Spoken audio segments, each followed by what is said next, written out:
And we are live. Welcome back to the channel. Welcome back to Chosen Wisdom Football, a channel for the football purists, for the critical thinkers, for the football people, for the Manchester United fans who like to use their brains.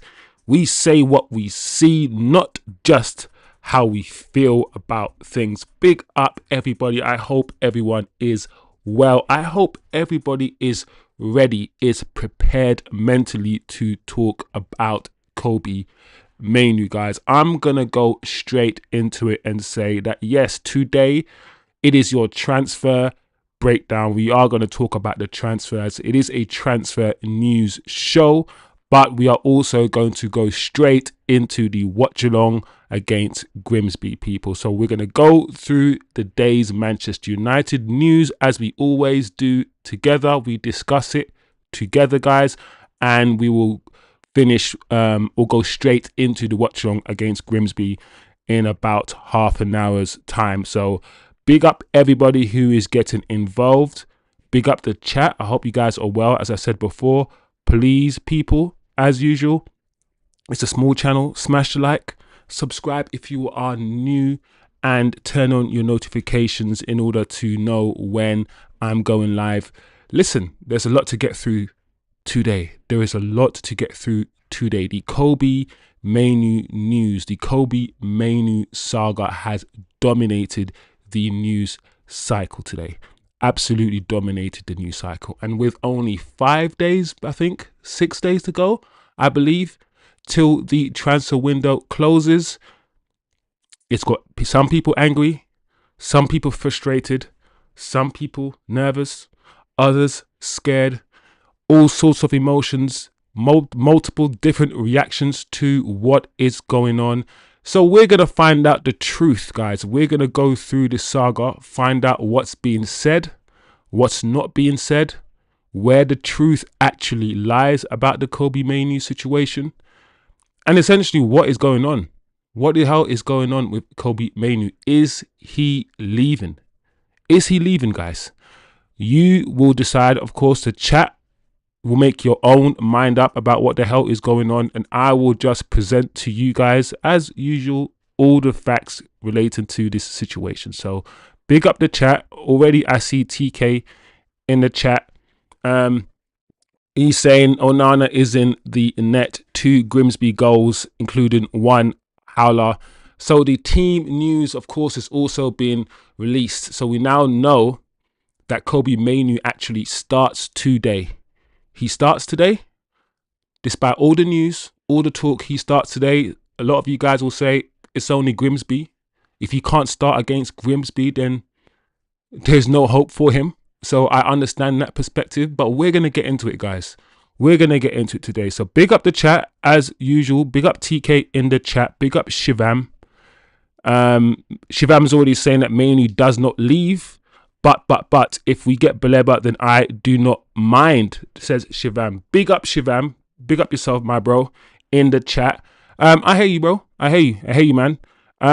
So yeah, British Bulldog in the chat as well. If Mainoo leaves, I'm leaving.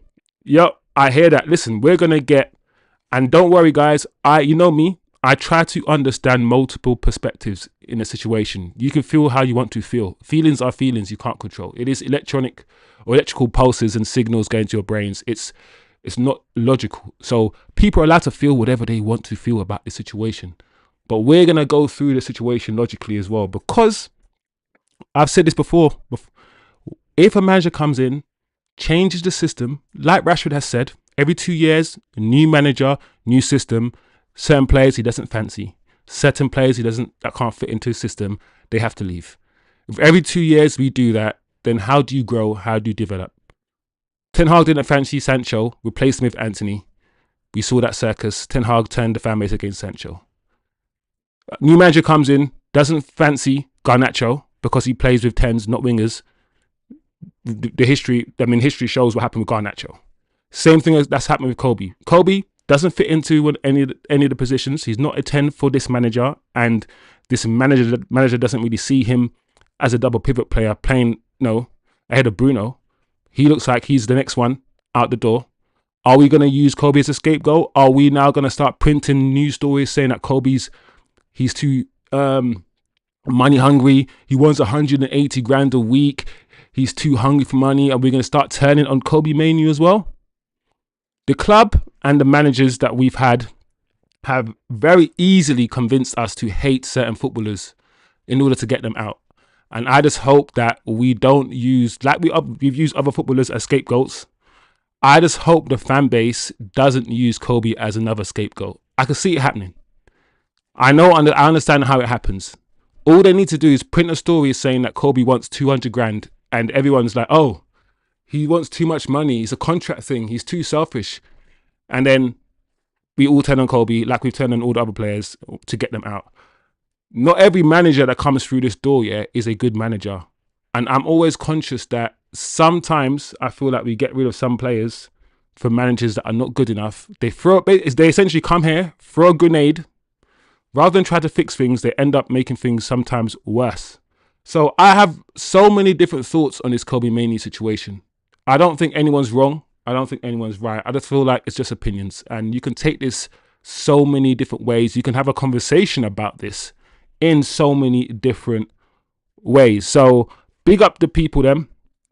Big up TK said, haven't replaced Ericsson, haven't replaced Collier. If Kobbie goes, who will play midfield? Maybe we're up Casemiro for 3 more years.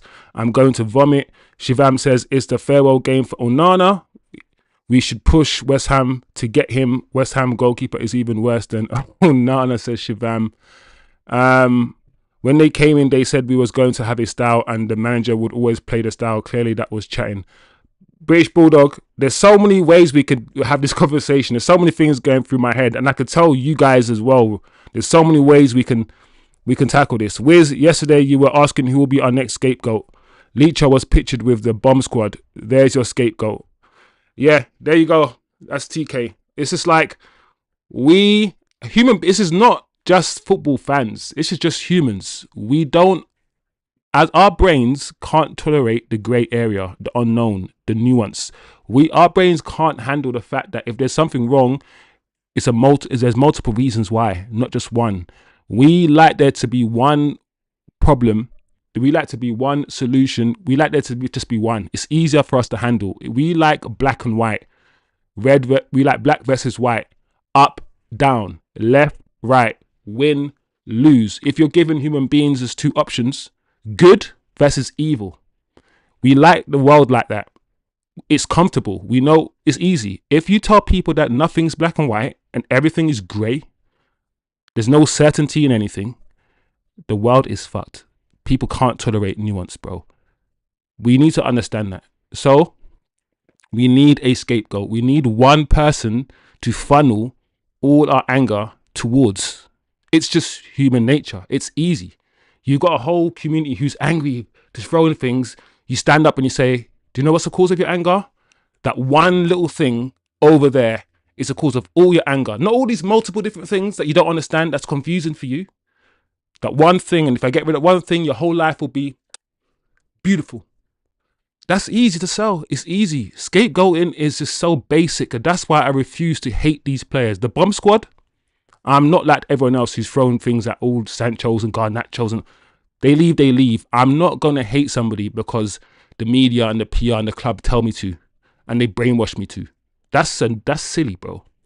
So you guys are starting to get to know me better, and how I framework certain things, and how I protect my mind when it comes to certain things. So let's go straight into it, guys. Let's see what has been said. What is going on here?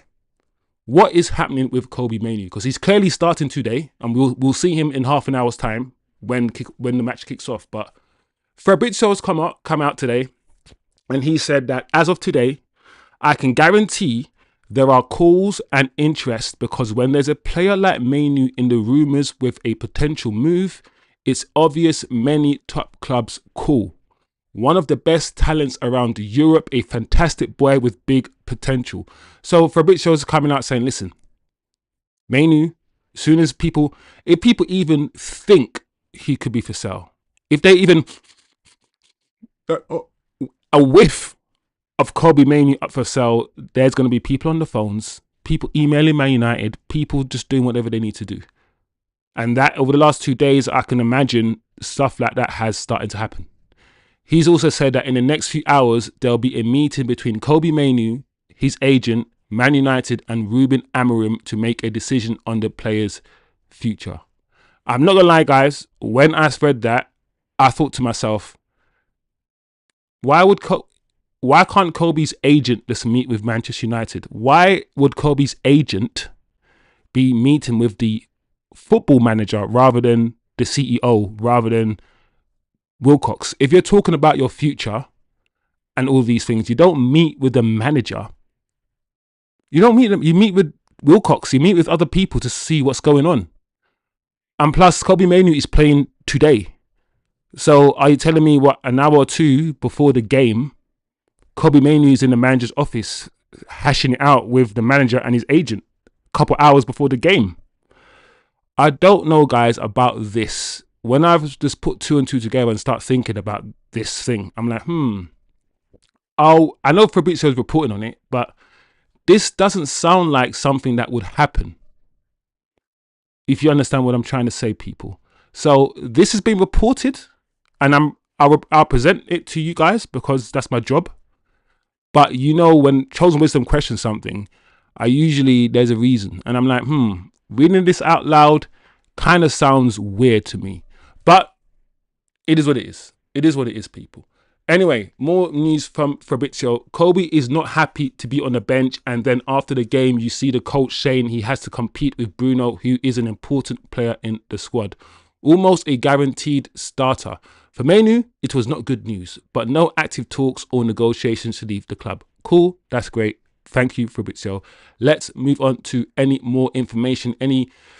Okay, this is Laurie Whitwell, another journalist. And he's weighed in on the situation, saying that some figures close to Kobbie Mainoo have been surprised by a lack of communication from Amorim.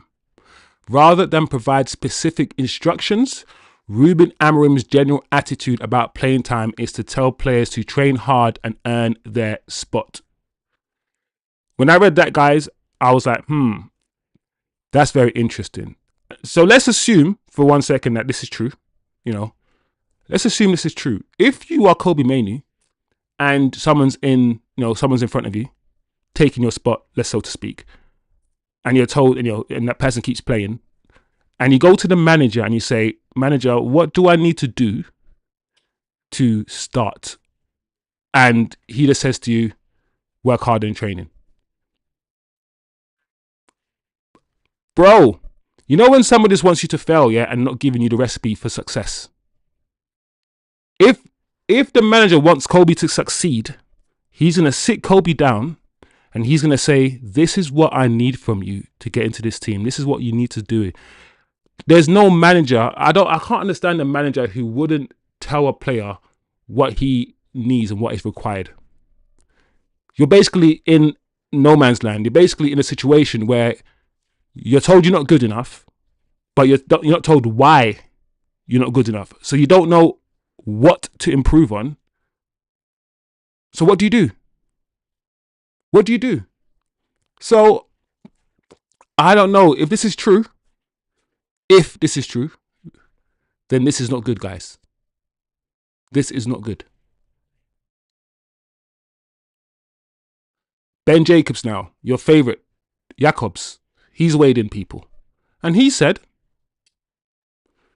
Kobbie Mainoo is open to a Manchester United exit, as revealed on TalkSport.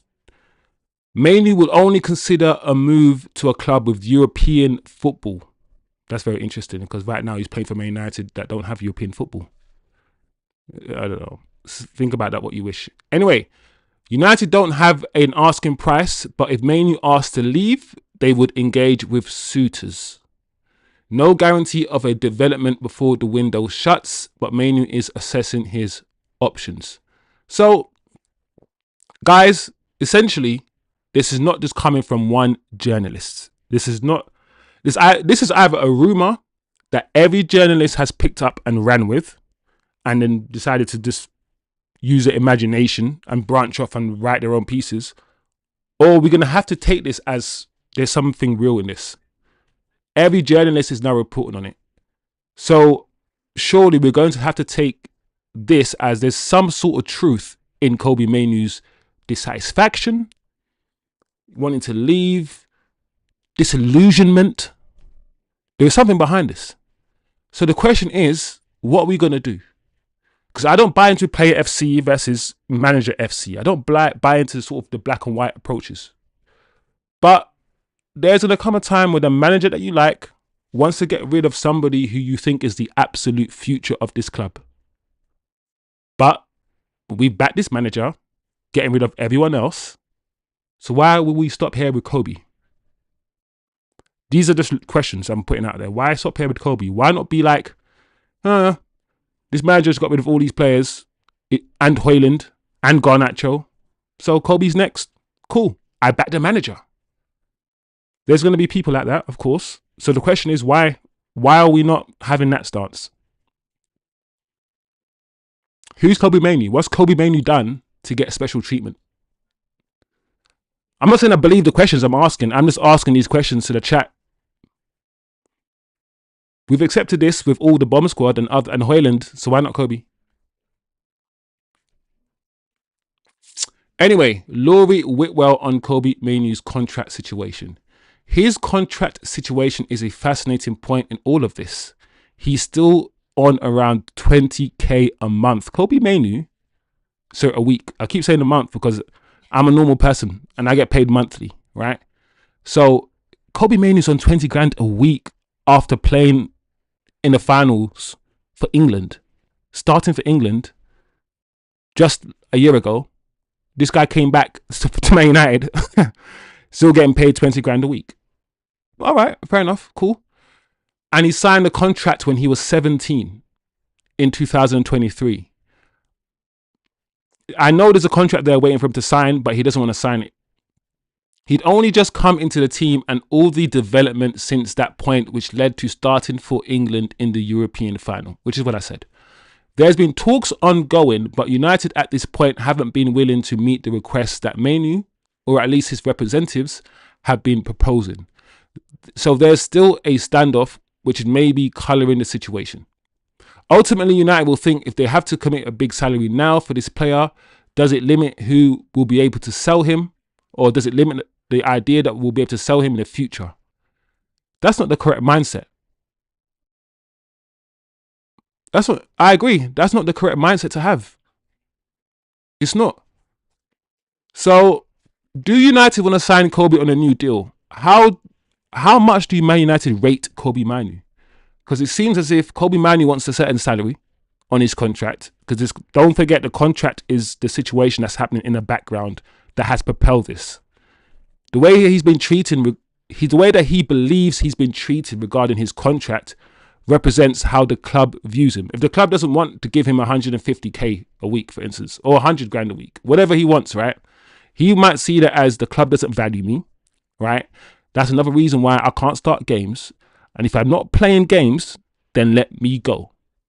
Simple as that.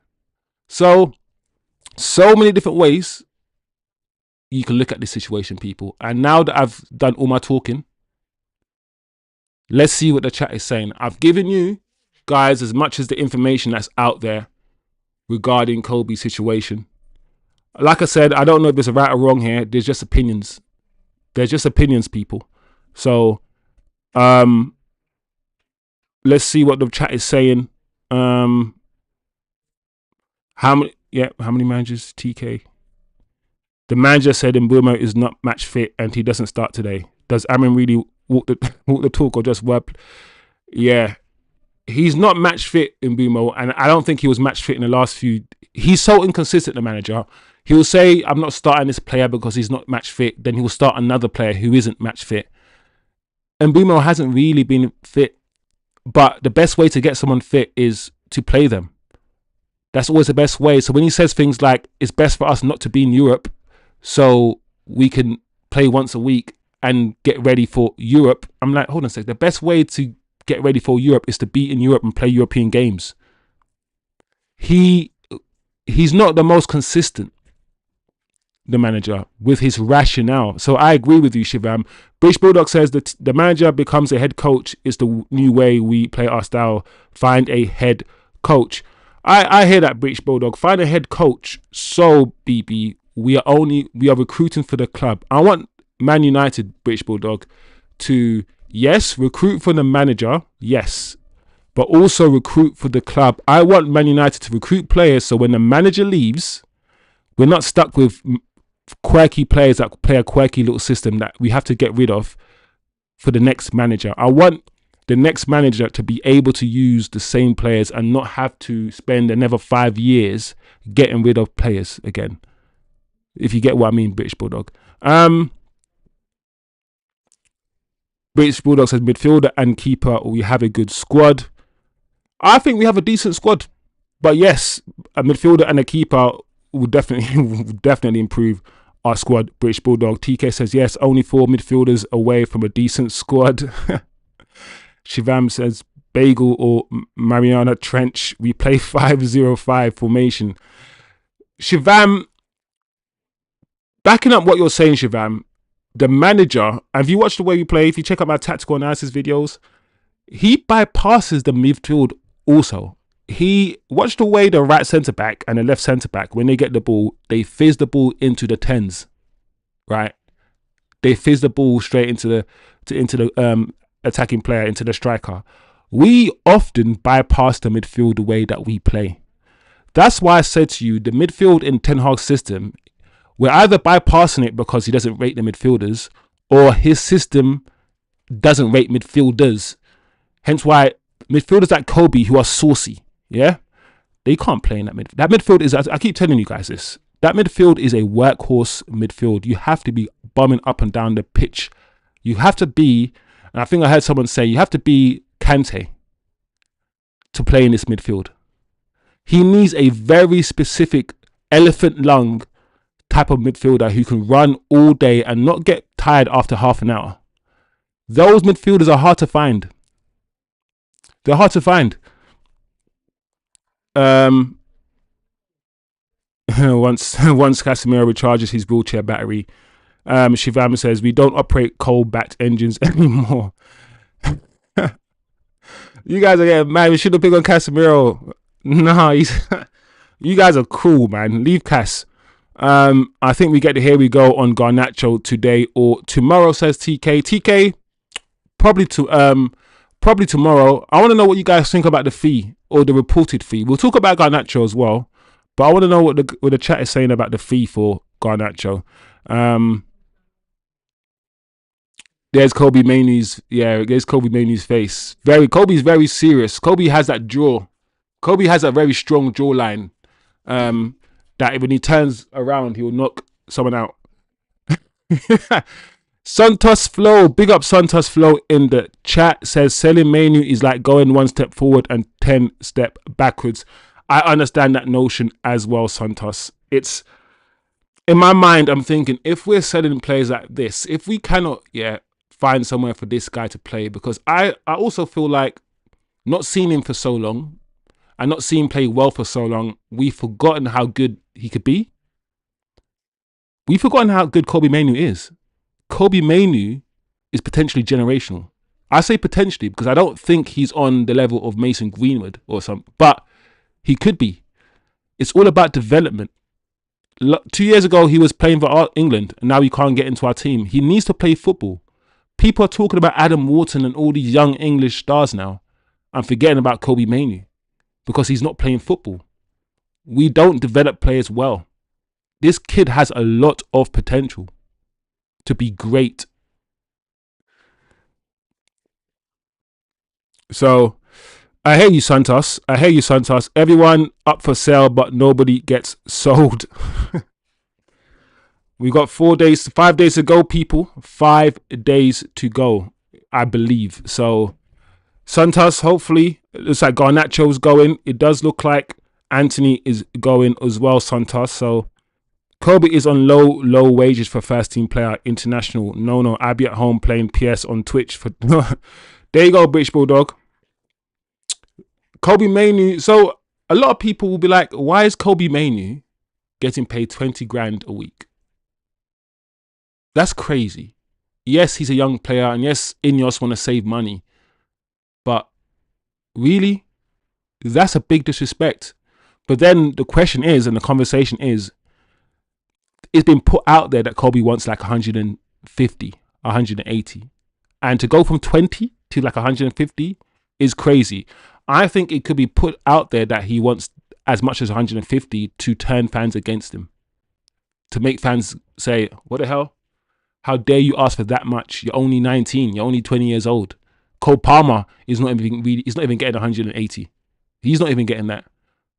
So let's be careful when we hear about stories about how much he wants in his contract, I think. Because this situation, as I said before, could easily turn into a Man United, Amrim, whoever it might be, trying to get us to feel something, trying to get us to dislike a player, so we force him out. The most protected player over the last 4 years at this club is Bruno Fernandes. The most protected. No one else has the protection that Bruno does. To the point where the manager's coming out saying he's not playing because of Bruno. And then we're saying if he wants to leave, he can leave. So the rhetoric or the narrative that's about to be painted is that Kobbie's leaving because of Bruno. That's a narrative that might be painted.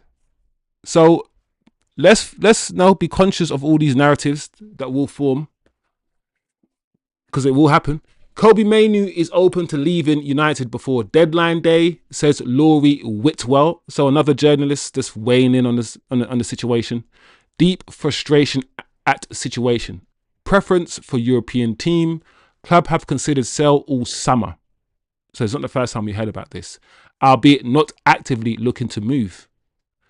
If the club are looking to sell Kobbie Mainoo, the question I also have for the chat is, what does it show you about how much this manager is being backed?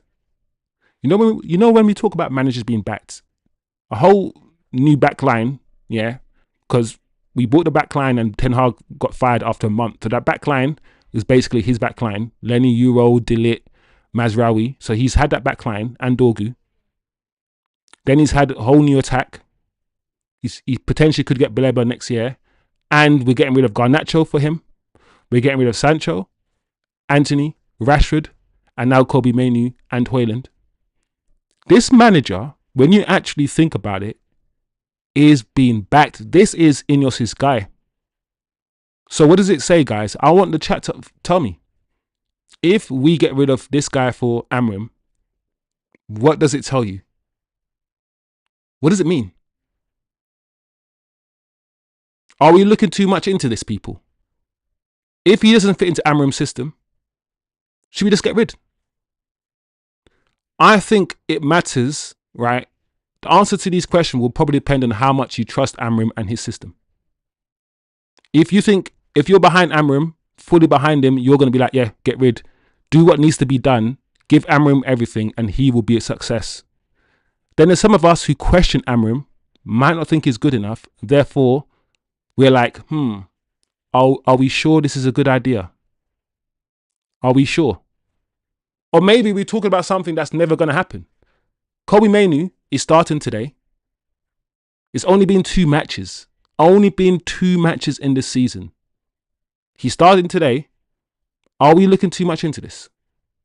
Or is the fact that Ugarte came on in front of him, ahead of him, yeah?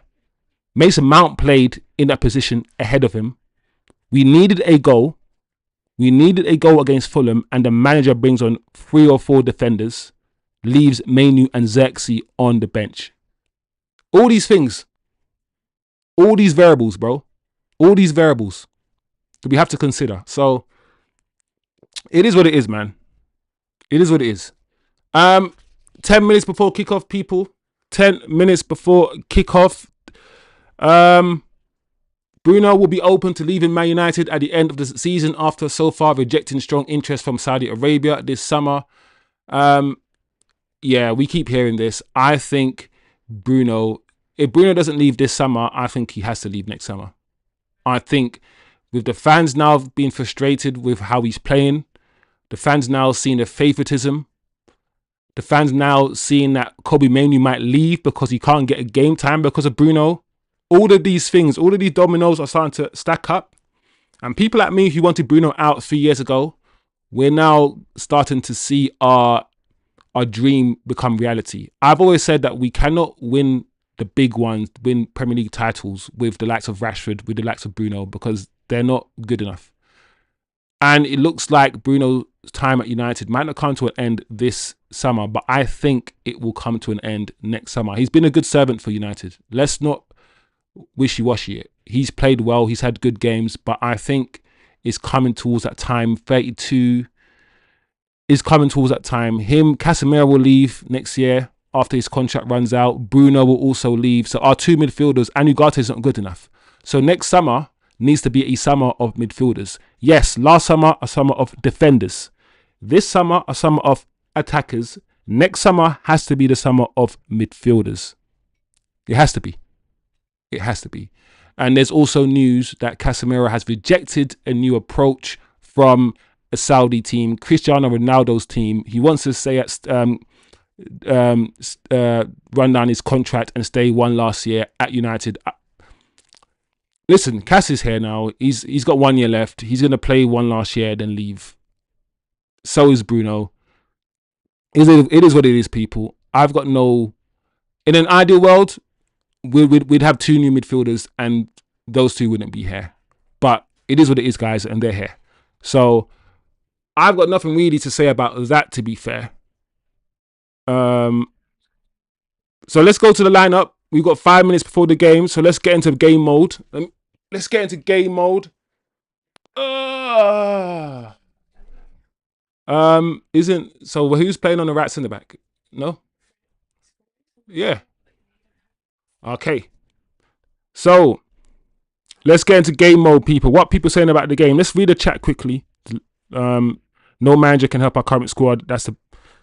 No, I think I missed some stuff. No, yeah. That's TK says no manager can help our current squad. That's a bagel in the midfield. No, I read that. Yeah, I read that. Santos. Jerry says United win tonight. Big up Jerry in the chat. If Bruno was sold, would Mainoo be straight in to replace him? Jerry, that's a good question. And the answer is, I believe, even if Bruno was sold, guys, I don't think Kobbie Mainoo is the manager's answer to that position anyway. My point is, even if Bruno's sold, I don't think he starts for Kobbie Mainoo. I think he'd want another midfielder. I don't know, guys. I don't know, people. So TK says, watching the warm-up now, Onana already fishing the ball out of the old onion bag. Oh no. Oh no, I'm not watching the warm-up, guys, at all. I'm not gonna lie, guys, I don't always watch pre-match stuff and pre-match build-up and hear like the pundits talk about things. I just find that stuff I just turn on the TV when it's about to kick off and then I watch it. Sometimes, guys, I don't even listen to the commentary because I don't always agree with the commentator's view of football. I sometimes think they say the wrong things and I can't be bothered to listen to them sometimes. So I guess that's why YouTube exists, right? To give people an alternative way of watching and listening to football.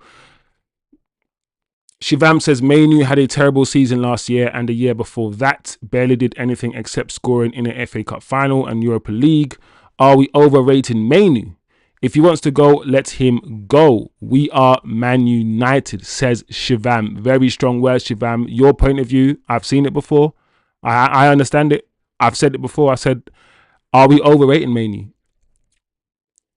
You know, everyone who comes out of academy that looks decent, we bust a nut. No homo. We do. So, I don't think we are. But that point is still the point, right? Shivam's point still stands. TK says, I agree, Shivam. Mainoo had a few huge goals, never did anything else in any regular season, never had a chance either. There you go. It's one of the ones where judging his output, right? Output. He had scored a few goals, but that's a few goals more than some people, right? And the goals he scored were really good. And when he was given a chance, he did well. I don't always look at the goals that somebody scores. I look at how they play and how good they are. And I feel like Mainoo has so much ability on the ball for a 20-year-old. Hasn't he only just turned 20? He's a baby in this game. So much development to do.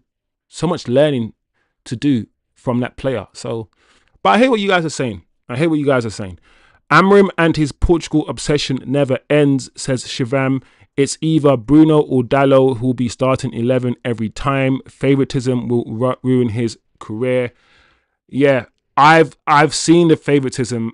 The fact that Bruno and Dalot are in the what's that called? The leadership team as well. Like, at the same time, I get it. If you're a new manager, you're gonna stick with the players that you feel comfortable with, that you know will give you a good time, that you know you can rely on. And unfortunately, he's gone in there and he's leaned on the Portuguese guys to back him, because it's a cold, lonely world. Like, if Bruno and a few players weren't backing him, the likes of Rashford and Garnacho could easily get the squad to down tools.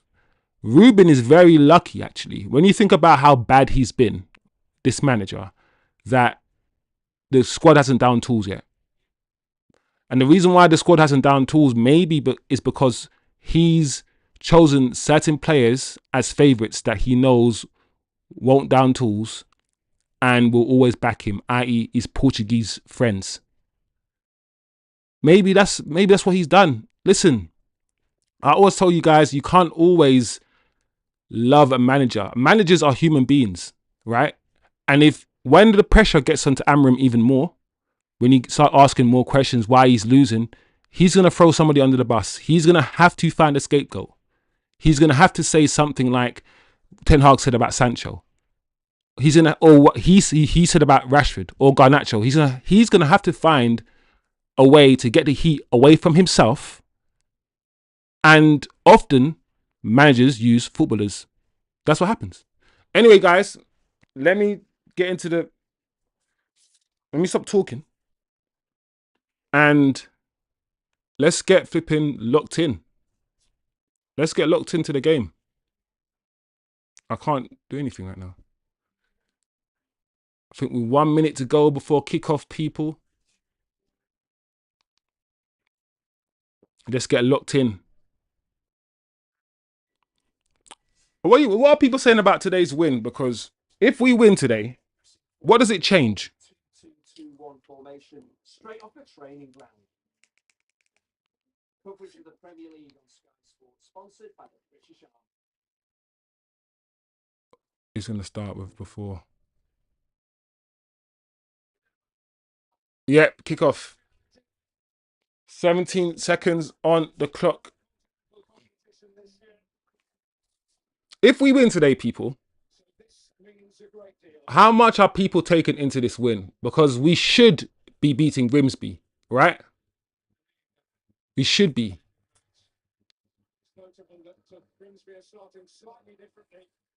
Oh, Grimsby on the attack already. Okay. Let me quickly see what the chat is saying. TK said, I'm sticking with my prediction from yesterday. A clumsy 3-2 United win. Shivam says 5-1 to United. Tim says 4-0, hopefully. Big up, Tim, bro. Tim, we need to see you more often, man. Big up, man. Hope you're doing well, Tim. Can't slip up tonight. Listen, we cannot... Look at Fredrickson's face. We cannot lose tonight. I think if the manager loses tonight, guys, a lot of the fan base will be Amram out. Here we go. Dorgu. You got space, Dorgu. Let's see what you can do. Cut it back for Cunha. Let's go. In the box. Oh, lucky. I'm mad. All right. Keep the ball in.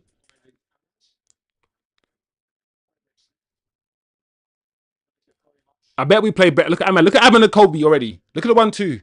This manager's a criminal. And I've also said, guys, I think, Ahmad and Umbumo play that right 10 positions differently. Mbeumo plays that right 10 position. Like, he only wants to do one touch and run away. He plays that right 10 position like almost like a winger. One touch and then run. Ahmad plays a right 10 position almost like it's not just one touch. He wants to play. He wants to interchange. He wants to play 1-2s. He wants to put his foot on the ball. They both play that 10 position very differently. So let's see what happens. Cunha over the free kick. I'm happy to see Cunha over the free kick, to be honest. I'm tired of seeing Bruno over every single set piece that we always do. So let's see what Cunha can do. Ball into the box. What's going on? What was that, ref? No, nothing.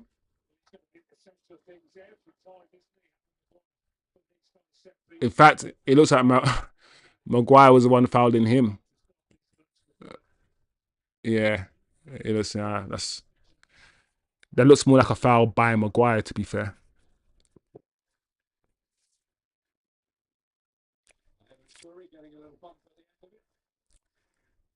Shivam says, hit the likes, people. Damn right, Shivam. Please, guys. Small channel. Big up the interaction. Big up the chat all day. Big up Shivam, Tim, TK, BB. Smash the likes, people. Hopefully, we're going to win. Play some good football today.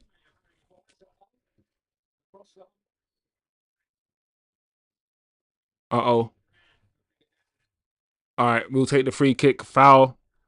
3 minutes and 45 seconds on the clock, people. Big up Shivam. Yeah, listen, what do you guys make of Fredrickson? Because when I've seen Fredrickson play, he's looked all right, people. Fredrickson looks athletic. He looks like he can go up and down the pitch, Fredrickson. I like Fredrickson, you know. So far, what I've seen of Fredrickson, I like him.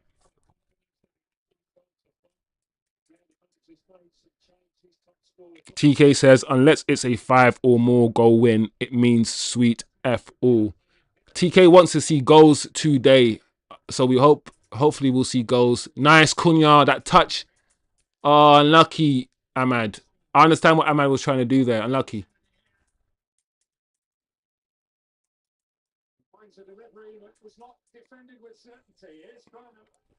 We are looking very, very shaky at the back against Grimsby Town.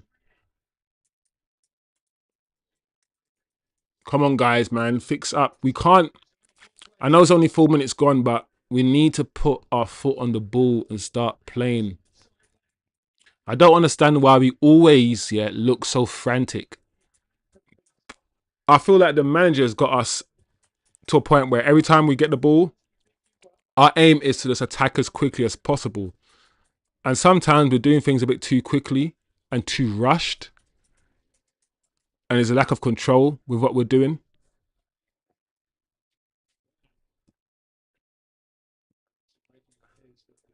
Oh, like that, just hoofing the ball away.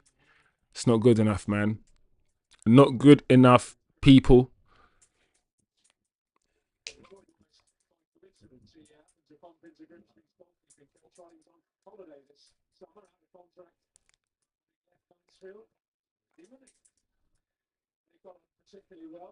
Yeah, close this Grimsby team down, bro. These guys should be scared of us. Like, we should be pressing these. Every time these guys have the ball at the back, we should just be pressing these guys. We shouldn't be respecting these guys at all. They should never feel comfortable on the ball against Man United.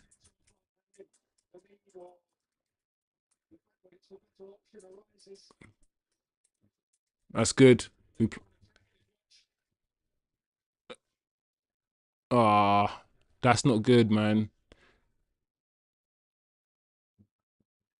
Nice. Sesko. Nice, Dorgu. Oh, Sesk. Unlucky. Unlucky. All right, guys. First little decent move. 7 minutes on the clock. First little decent little passage of play. Let's keep it going. It looks like Dorgu is going to be an outlet today on the left, like I think he should be. Let's see what Dalot is going to do as the right wing back. Also, let's keep an eye on Kobbie Mainoo. All eyes on him, right, to see what he does today. No, no. Oh my gosh. Dalot. See what I'm saying about Diogo? Oh, Dalot is crazy. Dalot almost just he just passed the ball back like.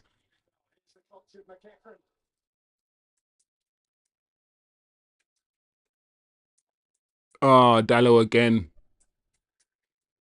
Oh, Diogo Dalot, man. Giving the ball away again.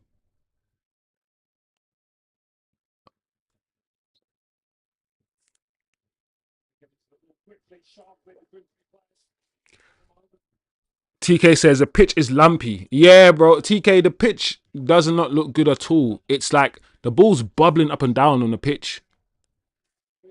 It's not a great pitch, man. It's not. Eddie Blacks, what have I missed? Nothing, Eddie. It's 8 minutes gone. No chances created. Both teams are just trying to get into the game, trying to put their foot on the ball. So you haven't really missed anything.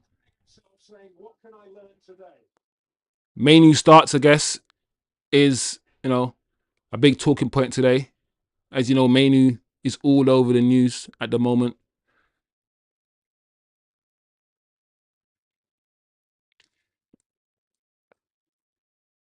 Yeah, Grimsby. You're right, Eddie. You're right. Grimsby, physically, they're not going to allow us to have a lot of space and time on the ball.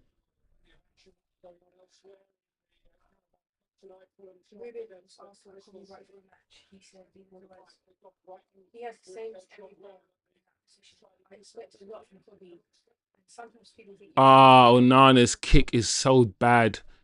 That kick, yeah, to Dorgu wasn't even difficult, bro. Just clip it over and to Dorgu. Why are you kicking it so hard, bro?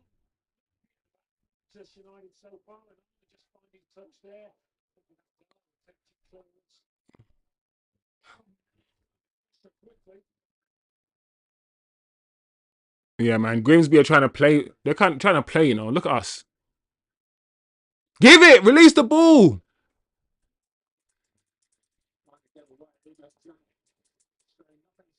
Why is Ahmad... Listen, when I see Ahmad down on the ground, yeah, I always get nervous. Oof. I wish Ahmad, yeah, was like Saka. In a sense that Saka... Not now, because Saka gets injuries now. But like a year ago, or a year and a half ago, I saw Saka as that player, yeah, that people were just kicking, bro. All the time, and this guy would get up, yeah, and never get injured, bro. Saka, he would be fake. I guess it's all starting to come up, right? It's all starting to catch up on him because he's getting a few injuries now, Saka. Oof. Fredrickson tried to fizz that ball through the middle. Show for the ball, guys. Show for the ball. Dorgu has to come inside. See, that's what you got to do. I like that from Dorgu. If there's no space outside, come inside. Create space. Make the pitch bigger. Oh, come on, Onana, please. All right. Decent kick. Flick on by Sesko. Nothing. We're not playing any football right now. I don't know why. I'm just like, what are we doing on a training ground? Just play some football. Man, that's all I want to see, bro. United play some football. Eddie says, I bet you Bruno will be on by half. Eddie, there's no reason for Bruno to be on this pitch, bro. Like, if these players here can't deal with Grimsby, then I don't know. Oh my gosh, what's this? What's going on here? Is he onside? Was he onside? That's a ball to Cunha. That's a ball to Cunha. Was that Onana's kick or?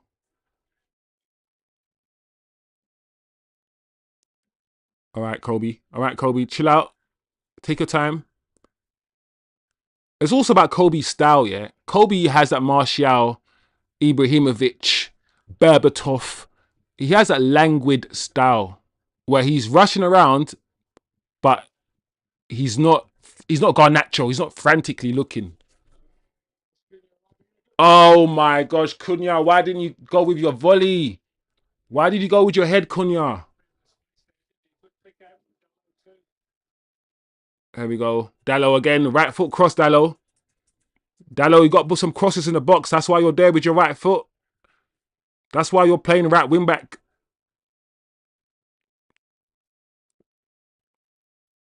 All right, bringing it back to Maguire. We got to speed up the passing. One touch. Cool. Heaven. Another touch. Go. Oh, heaven. Oh, heaven. Come on, people. Come on, guys. This football is smelly. Amram can't resist, bro. Amram better resist. It's quite interesting that the team sheet on Twitter has Kobbie Mainoo's face all over it. Like, Man United know what they're doing. They know what they're doing. TK, back of Grimsby shirt says winner, winner, chicken dinner. That's an old Las Vegas phrase. Does it? Let me see this. Let me see this, TK. Let me actually I didn't even notice, TK.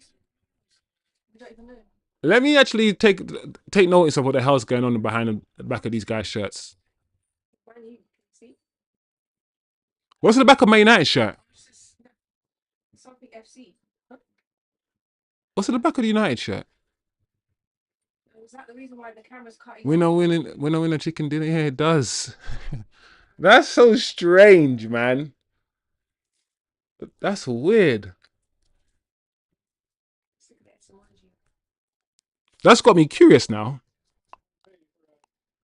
All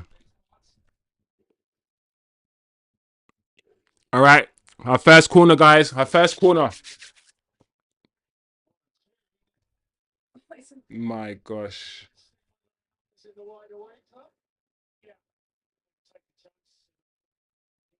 I'm not gonna lie.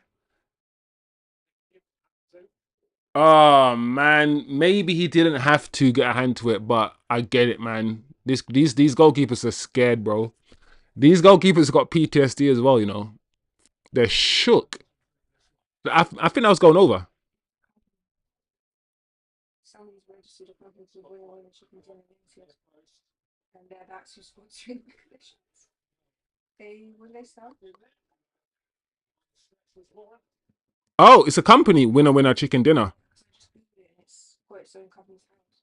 All right. Apparently, TK, that winner, winner, chicken dinner is a company that sponsored them in the UK. I've been told. Who are we? We are a charity. Apparently, a non-profit charity. Charities are put forward by the players themselves. So. That they send the money to.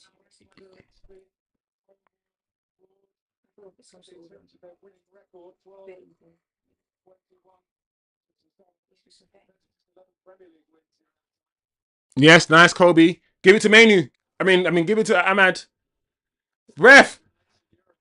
Ahmad, you got to drive. Oh, Ahmad. I need Ahmad, yeah. Last season, especially before his injury, he was terrifying defenders, you know. Like, one versus one against Ahmad on the wings, yeah, was a mess for defenders. Often. But I don't know. I feel like he's lost a bit of pace or lost a bit of confidence to go and attack his man, Ahmad.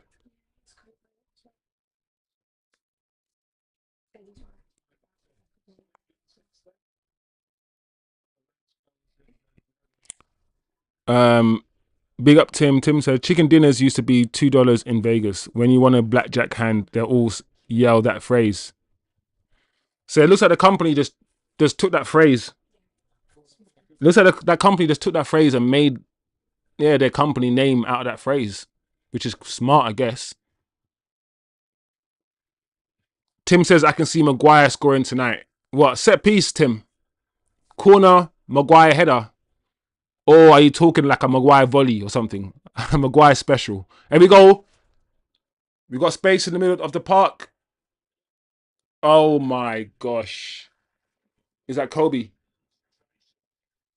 Oh man, Kobbie. Those are the things that people are going to say why you're not playing, bro. You're allowed to make a mistake, man. You're allowed to get one pass wrong. But that pass to Dorgu is a very, very simple, very, very simple pass to make. Very simple pass to make. Nice. Oh, Ahmad. Oh, the thing is, we're getting in opportunities, yeah, where I'm like, there's one more pass, yeah, would do it, but we're just not doing it, man. All right. Oh, Dalot, man. What's wrong with us today? 18 minutes gone, yeah, and the players that can't put the ball on the floor can't find flipping 5 passes. This is not good, man.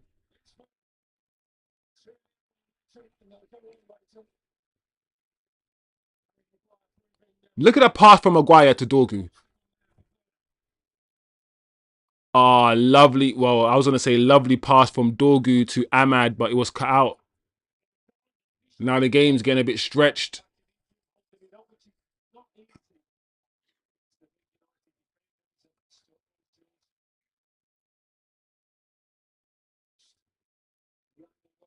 Yeah, bro.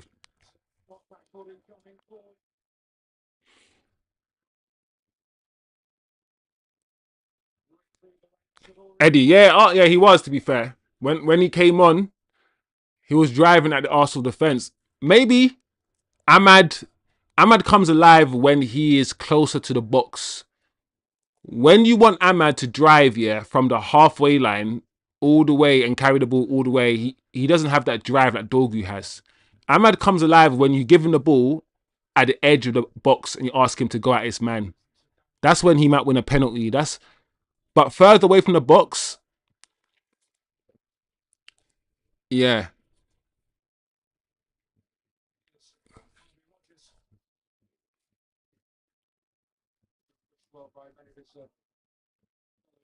We're playing down to our opponent's level. Just play your game, Man United. Don't listen to TK. Don't play down to your opponent's level. Just play your game. That's better. Not so. All right, Ugarte to heaven. Right.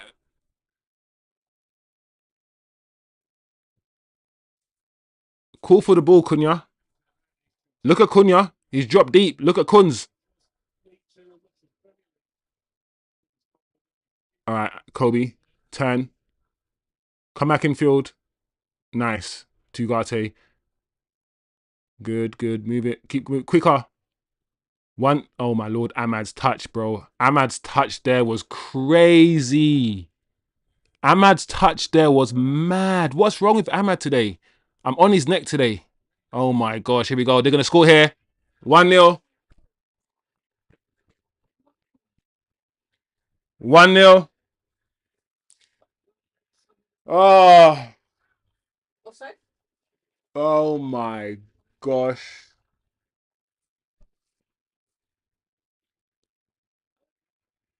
Oh my gosh. Oh.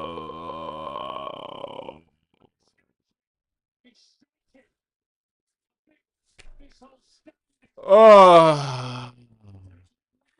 Oh my gosh. 2 players were taken out. Ahmad, what was Ahmad? That touch there from Ahmad. What the hell? Near post as well. Onana's near post. Fredrickson couldn't get across. Onana got beaten by his near post. Ahmad got the ball taken away from him from that crazy touch. Oh, Onana, bro. Onana, Onana, bro. You got to use your feet. If you can't go down quick enough, bro, that ball was so close to your feet. Do what David De Gea does and use your feet. Oh, man.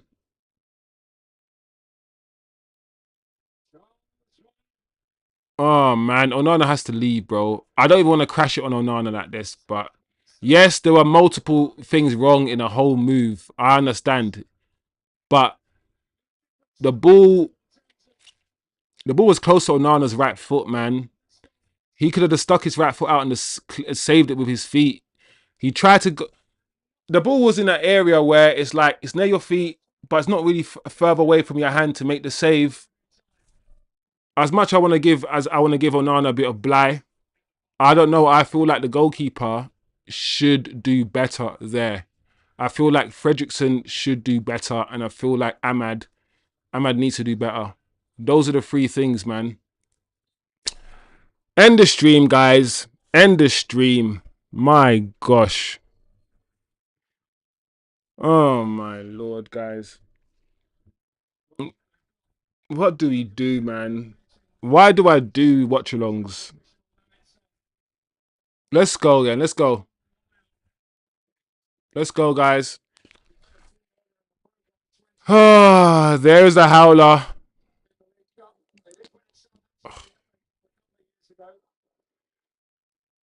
Yeah. What are you saying? 3-0 Grimsby. Come on, United. Come on, Cunha. Dorgu on the left. Don't shoot. Ah, Dorgu. Ah. Oh, man. Oh. Cut it for Sesko as well. Cunha had so much. Shivam in the chat. Onana can't catch a ball, bro. Onana. Listen, good thing is, Onana is no longer number one goalkeeper. At least that's a good thing. And we're only going to see him in these kind of matches. And we should be getting Lemens in. Hopefully by the end of the window, we'll get Lemens. Because, oh man, Andre, near post.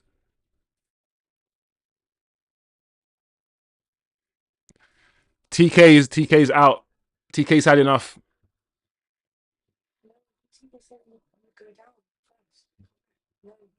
But TK, didn't you say that we're going to concede first? Did you say we're going to concede first, TK? Or was it someone else? Here we go. Here we go.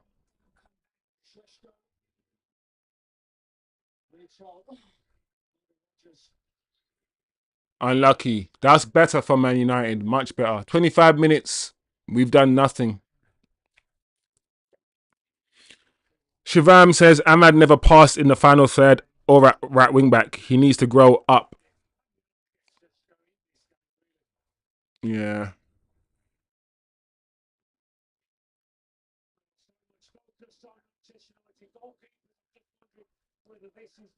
We need.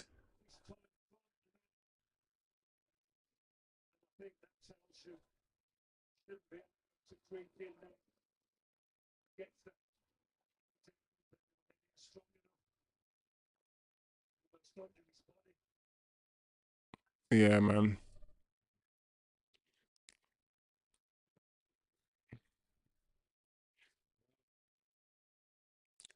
Shivam, next time you see Ahmad do something selfish, Shivam, just point it out to me. Because I feel like I understand when people say he's a bit greedy. But while at the same time, I'm like, he's one of the few people that I actually trust to score. That's nice from Sesko.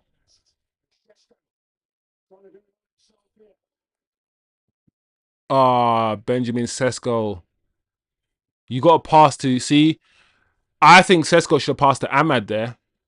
But I like that from Sesko. I like that, what I saw. That little flick over the top and that run.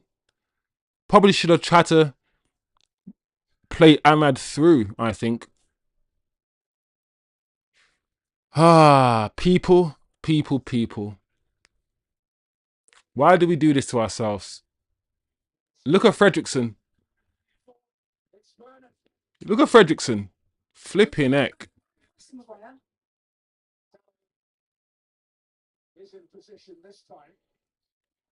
We are playing so badly. We are playing so badly. No. It's offside. Offside. Ah.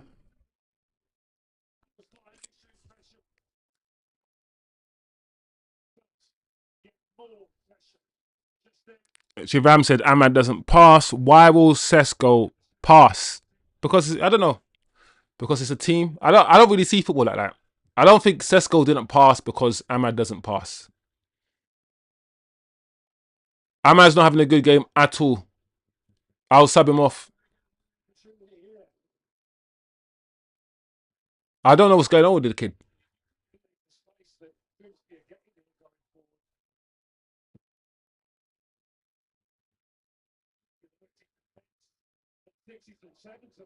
Yeah, this is diabolical stuff, you know.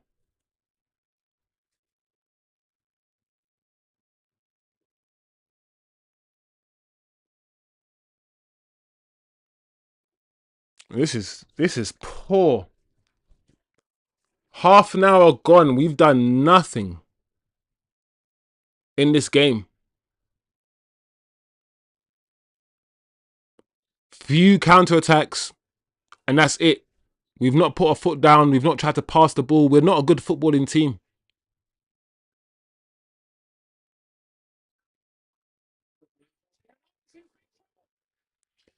Two 0 2-0. 2-0.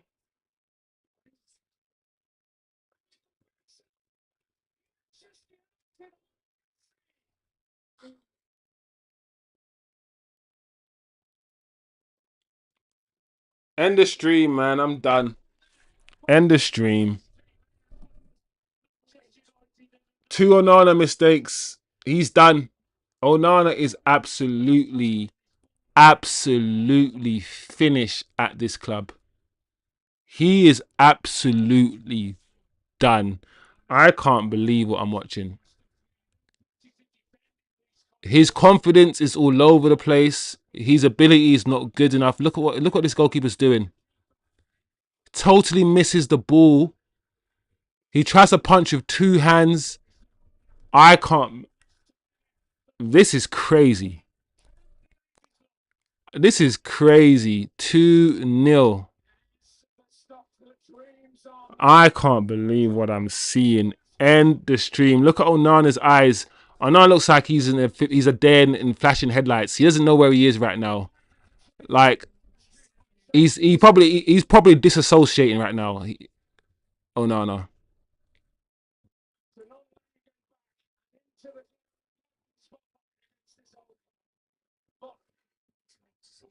Yeah, we need to sub him off.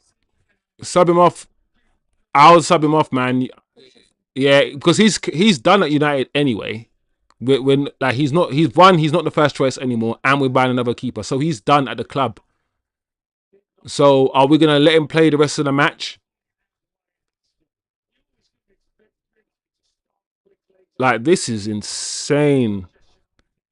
This is insane. End the stream, bro. I don't even want to be on camera right now. This is crazy, people. This is man. Ahmad passed the ball. Good. Because people say you don't pass. And again, give it.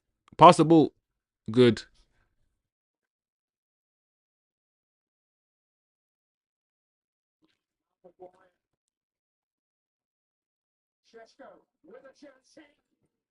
Unlucky Sesko.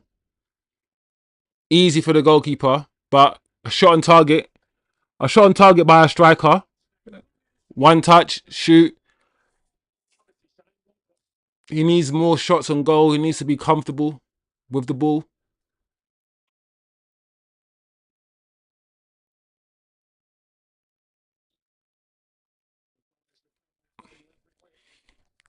Eddie, man. Eddie's like, no way. Shivam's like, oh, Nana. Listen, guys. Even I have tried my best, yeah. You know me, yeah. I try to look at things, yeah, from multiple perspectives, and I try to give players a benefit of the doubt. I will say something like, yeah, I understand that Onana's not good enough, but I understand that Garnacho needs to leave. But you know me, I'll try to paint a better picture. But with this Onana thing, there's no buts anymore, bro. I There's no buts anymore with this Onana situation. I can't keep defending him. I can't do it. I can't. I can't. You need to get rid of it. Like the thing is, like I keep saying, he's not number one anymore, and we're about to sign another goalkeeper. So we're not gonna see him again. But this is crazy what I'm seeing from this goalkeeper right now.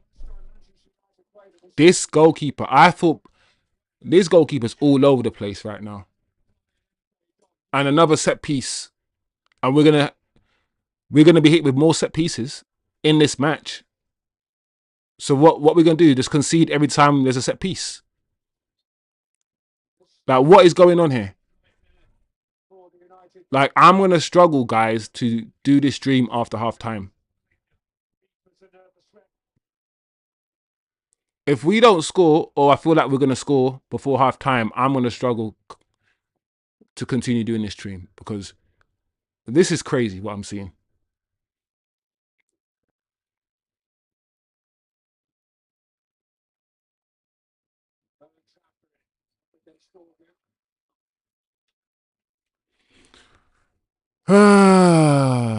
Shivam Onana goal kick is like stand up comedy.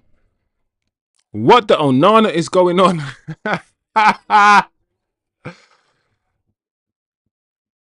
What the Onana is going on? Give it to Dalot. Why can't our vision be better, bro? Dalot's there on the right hand side. My lord, what am I seeing?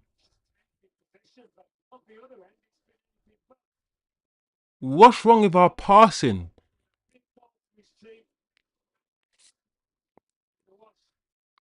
This is on Amrim. He picked him even though he knows he's not good. British Bulldog in the chat putting it straight on Amrim for picking Onana even though you know he's not good. I feel like Onana's done. You know when like your confidence is already low and your confidence keeps getting lower and lower, like it's not gonna get any better. Like one, fundamentally he's not good enough, technically as a goalkeeper. And two,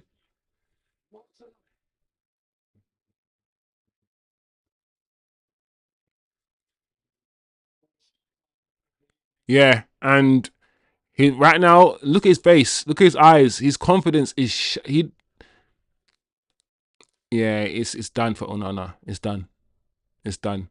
Look at Fredrickson. Fredrickson looks like a kid, bro. I mean, he is a kid, but look at this guy.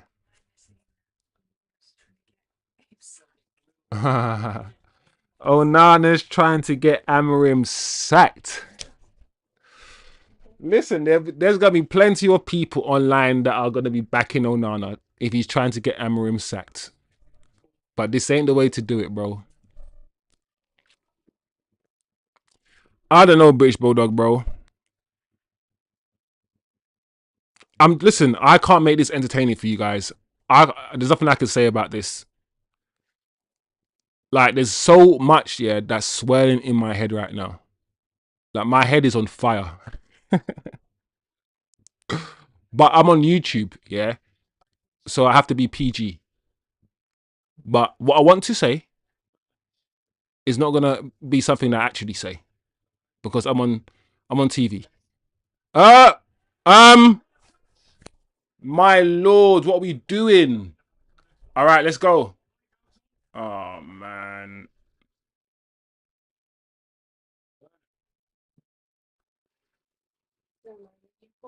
Oh my gosh. So tweeting.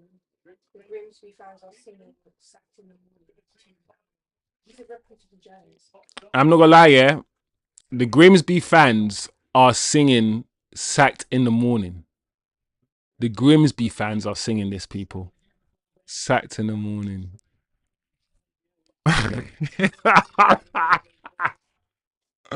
What are we doing? What are we doing, people? What are we doing? How do you analyze? I'm not analyzing this game. This is one game, yeah, I ain't doing no tactical breakdown for. It's too much time. I ain't, yeah. I am not, people, rewatching this game, studying this game, and doing no. I'm not doing that for this game. I'm telling you. So this game can pass me. This is crazy what we're seeing right now, yeah. I cannot believe what I'm seeing right now. We are not in this game. You know when we're not even in the game? We're not in this game.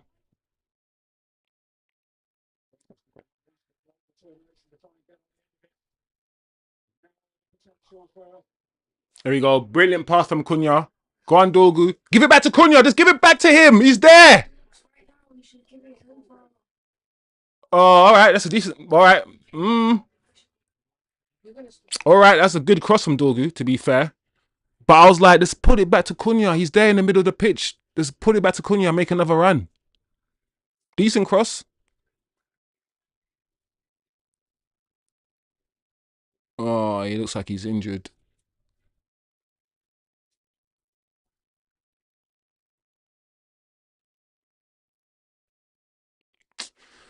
Why are we Man United supporters, guys? Why do we do this to ourselves?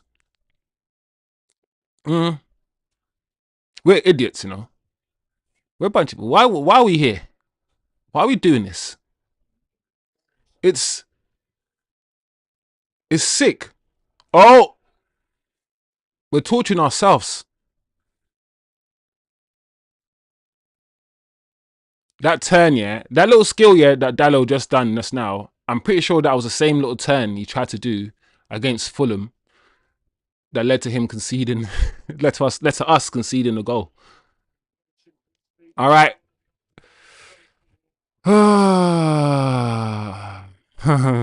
British, if you're PG, can I be Duncan? Duncan. Teak, I bet the bomb squad is enjoying this on their watch along. Bro, if you're part of the bomb squad, yeah, and you know that you're better than some of these players, and the club just wants you out, because they want a fee for you or whatever it is, you're loving this. Oh my gosh.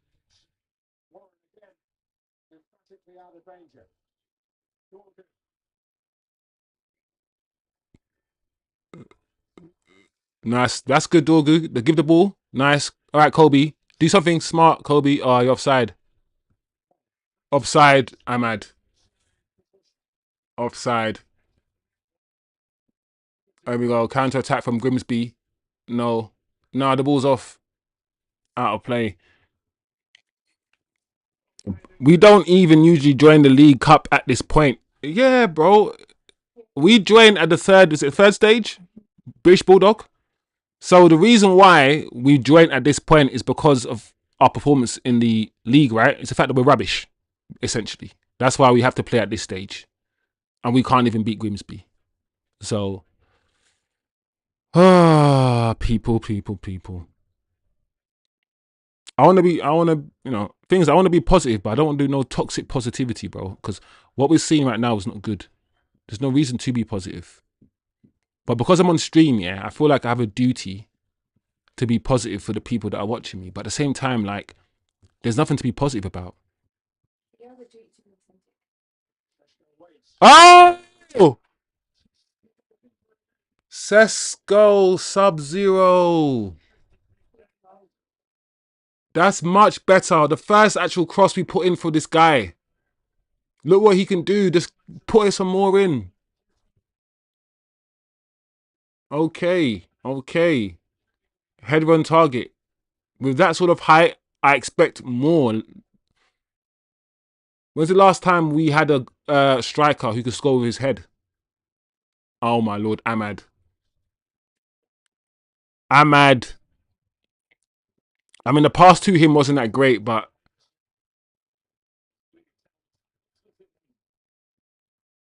yeah, man. Look at us. Look what Onana does to the defense. Look how nervous we are at the back. Look how nervous we are at the back now.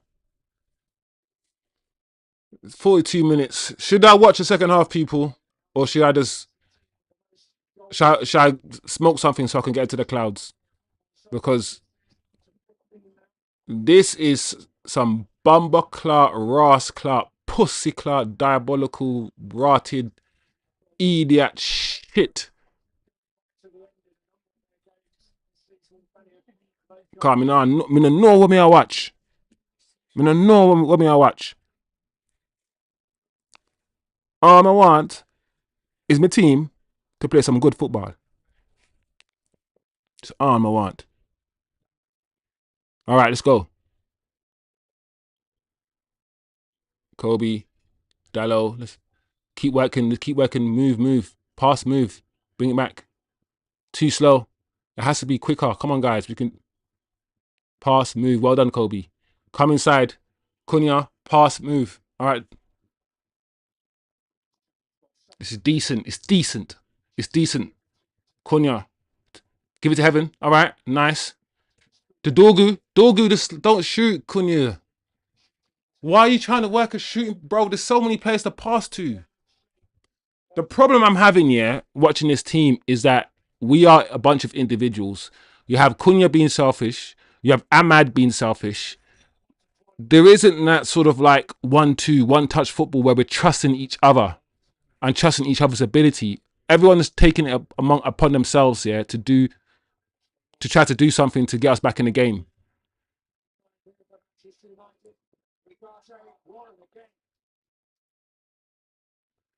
Ahmad's not on his toes. Whose fault is that? Mainoo fizzed the ball into Ahmad a bit quick there. I'm not gonna lie, it was a bit quick into Ahmad, and it wasn't literally, at Ahmad's feet, that ball. But at the same time, Ahmad's a bit like on his heels, you know. TK said just end the stream at 45. Bro, I so badly want to end the stream. This is pain.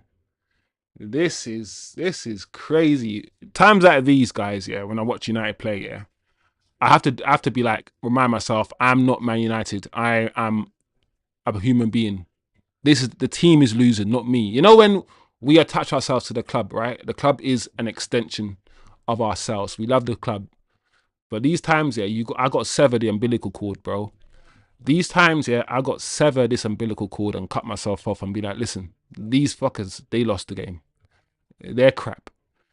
Like, this is nonsense, bro. This is nonsense what we're watching.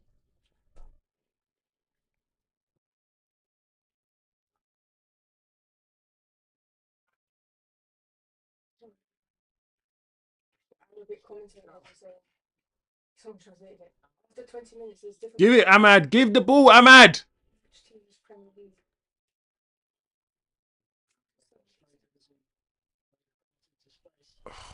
We're so slow. Like, when we try to do little give and goals, nobody's looking for the give and goal. No one's looking for that, like the 1-2. Ahmad just gave the ball. Ahmad took too long on the ball anyway. But he gave the ball, waited for the return, and didn't get it. Sesko.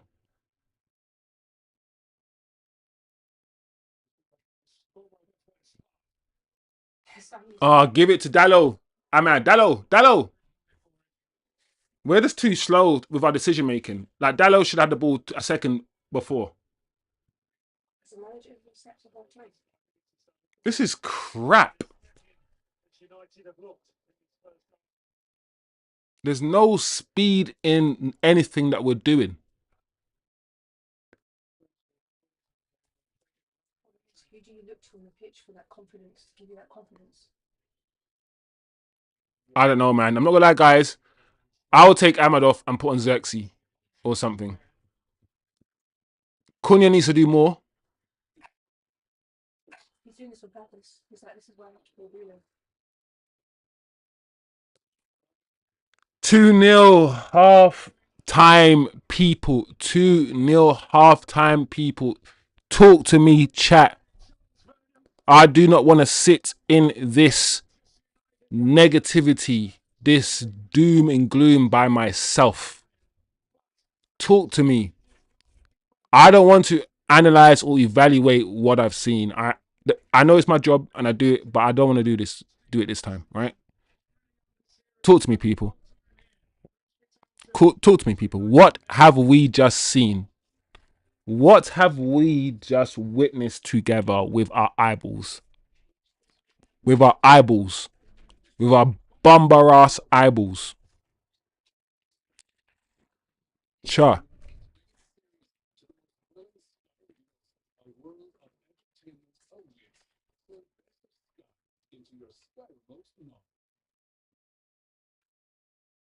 Shivam, I've been missing a lot. It looks like we thought we could just turn up and win, says Tim. Bro, we can't think that way. You know when I said to TK, yeah, I want this team to lock on or lock in, just like Liverpool do, a minimum level of performance and never go below that minimum level. What TK says is, why do we have to lower ourselves to every team that we play? Why can't we just say how we played against Arsenal is just the baseline, and when the whistle blows, the level has to be that? What we've seen today, yeah, from this Manchester United team is absolutely shocking. TK in the chats, pre-match, I bet Grimsby manager said take it to United. They are fragile as morning dew. And that's what they've did. Grimsby, yeah, surprisingly, Grimsby they have not respected us. And what did we see last season? We saw team after team last season come to Old Trafford and slap us around, yeah, like DV. Sorry, I shouldn't even say that. But you get the point. I shouldn't even say that.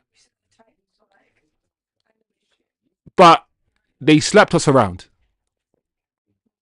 Nobody's scared of us. Grimsby, yeah, have come and started playing with us, started playing us with their chest. They're bopping the ball around. They know we're fragile at the back. They're putting crosses, and the thing is, the crosses that they're putting in aren't even that good. If our goalkeeper, Onana, didn't come for that second cross and flap at it, I don't even think they would have scored. I don't even think they would have scored that second cross unless Onana comes out of his goal, flaps at it with two hands. Thing is, this goalkeeper did that super. This is what this goalkeeper did, bro. With two hands. I'm not. You don't see goalkeepers punch with two hands. Goalkeepers come out and they just go bang, yeah, punch with one hand. Our goalkeeper, because he's special, right? He's coming out and listen, Onana, I tried to help you. I tried to back you, but I can't now because you've shown that it's done. So our goalkeeper come out like this, with two hands, like he's trying to Superman, like what's he doing? And listen, I can blame Onana all I want. Even before Onana was doing what Onana does, even before the bozo clicked in and he was like, Onana, let's fuck shit up. Even before that bozo kicked in, we weren't good. We weren't good. We started badly. Ahmad, today,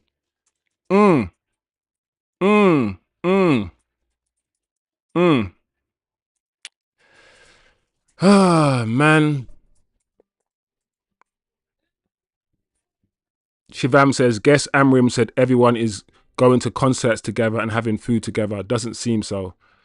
Shivam, yeah, all of this talk about this harmony, yeah, that we listen, all of this holding hands and doing that stuff in pre-season, going to America and doing all these things, I said that harmony, yeah, will die. The minute we start losing games, all of that feel good, kumbaya,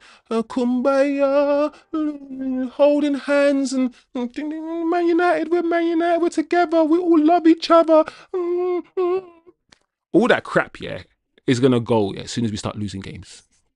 When you start, freezing players out, and because you're only playing once a week, that togetherness is going to be resentment very quickly, and that's what we're seeing. That's what we're seeing. I said to you that togetherness and all that stuff is fragile. It's based on something that's very, very thin. We're not winning games, so that togetherness will dissipate very quickly, and that's what we're seeing. That's what we're seeing today. Like, I can't believe what I am seeing with my eyeballs, with my two big eyes. And my eyes aren't big. Bro. Oh, my gosh, my head. Oh, we're back in 1905 era, says Shivam. TK in the chat said Kobbie's value is depreciating by the minute. Bro, 45 million for Kobbie? Give me 25.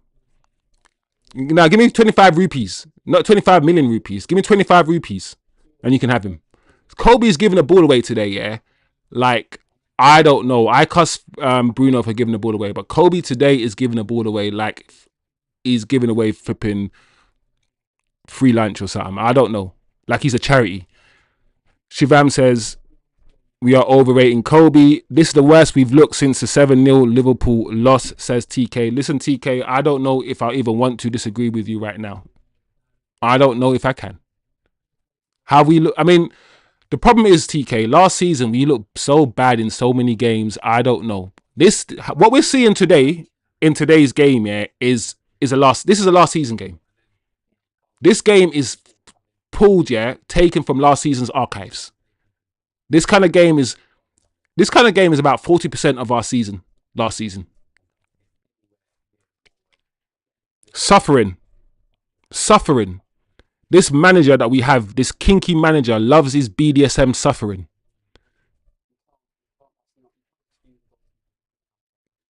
Shivam says Grimsby gonna defend the second half like their life is on the. Listen, do you guys think we are going to score? We have not scored a goal in 2 games and 45 minutes worth of football. Not one single goal. Not one player on our team has put that ball in the back of the net since the season has started. Not one. Are we going to score 3 goals today? We've lost the game.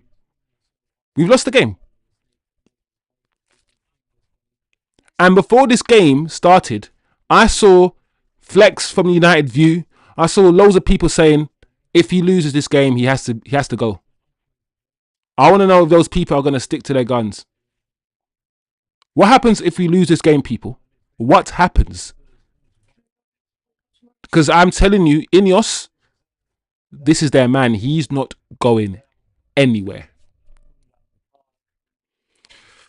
Shivam says Grimsby gonna defend. Yep, read that. They're all over the place. Can't pass a ball. I can't believe what I'm seeing, Jerry. This is shocking, bro. 4-1, 5-1. Some of us were predicting. Can you believe that? This game will live on in Grimsby folklore. Yeah. They'll be singing songs about this. TK, bro. Dalot knows he has to defend. Dalot, man. Dalot just needs to go. Onana career is done. He should pack after reaching Manchester and book a flight to Saudi. He's done, Shivam. I'm like, Onana is 100% done. Like, there was like a 5%, 5% of me that was like, let's see if this goalkeeper, after everything that's been said about him, after everything that, he's all the mistake he's done, let's see if he could do something once he's been given a chance. Let's see if today Onana can be like, pull out loads of saves, just I don't know, turn a new leaf, just breathe in a different sort of air, eat something different, just I don't know. But no, if anything, he's worse. If anything, his performance today, Onana's performance today, is just as bad or even worse than his worst performance for us. I.e., he's done. He's never going to improve. Because I'm thinking, he could improve. No, he's never going to improve. This is him. This is Onana, unfortunately. And once again, he's costing us. It's frustrating, people. It's frustrating.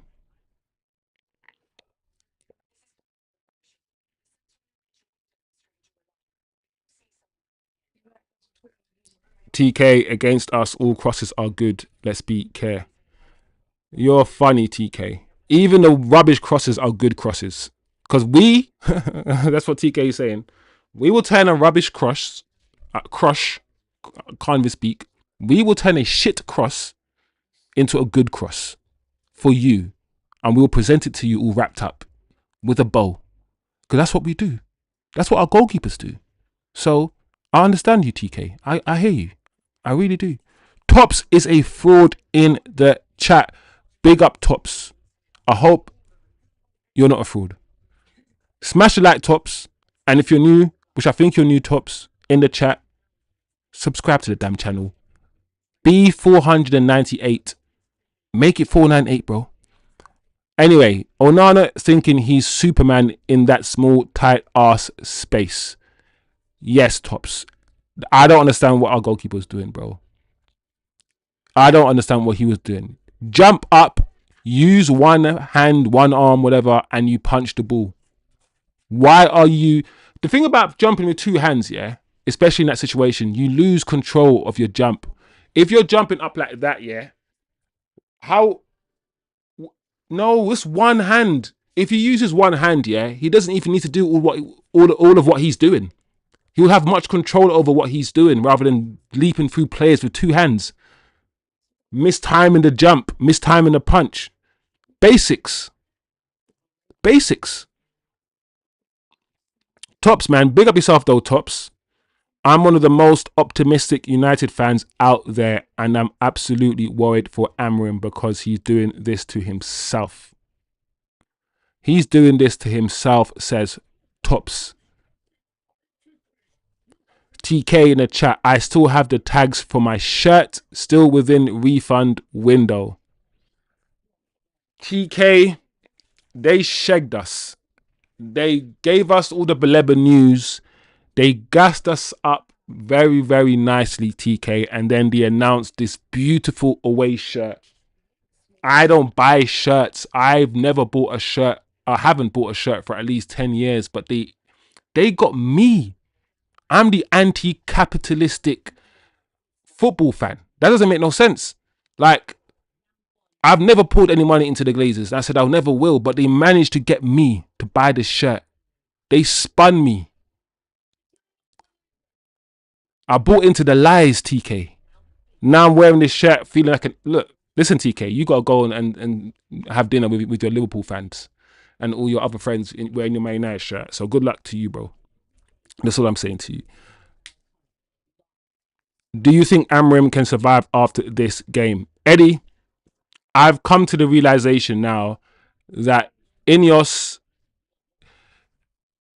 Ten Hag wasn't Ineos' guy. So... And look how long they took to fight him. And he wasn't even their guy. Ten Hag was somebody Ineos inherited, yeah, from the previous regime. And they stuck with him for about 2 or 3 months, even though they should have really got rid of him during the transfer window, right? Amorim is their guy. But the thing is, Amorim isn't Wilcox's guy. Amorim is more like Dave and Jim's guy. So I don't think Amorim is going anywhere. I think they fully bought into these players are not good enough, blah, blah, blah. This is a project. I think they bought into that. I think so. I don't think, yeah, as much as we might want him to leave now, I don't think Ineos are going to get rid of him now. I think, yeah, it has to be a catastrophic season. I think we're going to have to finish 15th again and get kicked out of all the... I mean, I don't think that the club even cares about these Carling Cups anyway. They don't. We have to finish like 15th again for this guy to get sacked, I think. Tops is a fraud. If we lose this game and then don't win against Burnley, there's absolutely no doubt he'll probably get sacked. So some of you thinking he'll get sacked. Yeah, I mean, yeah, I hear you. I just feel like Ineos, the way that Ineos talk, Ineos just seem like they're fully behind this guy, bro. Unfortunately, that's how it seems. So, Tim said 4-0. We are halfway there. So what we doing, guys? Are we laughing? Should we just smile this out, or laugh this out, laugh this result away? Because we can't sit here and be angry, because that's tiring, bro. So I don't know, guys, what we're gonna do, because we're not gonna score a goal. So we got Bruno and Kobbie. Remember what the manager said, yeah, about he can't play Bruno and Kobbie together. They play in the same position.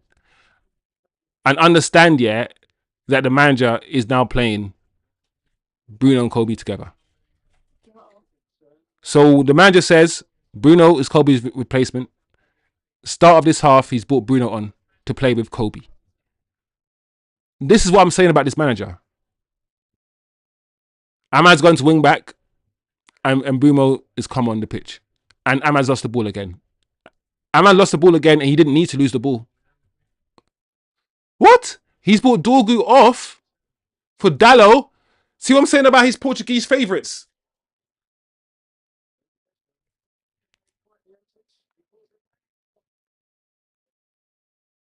Oh, unlucky, guys. Unlucky.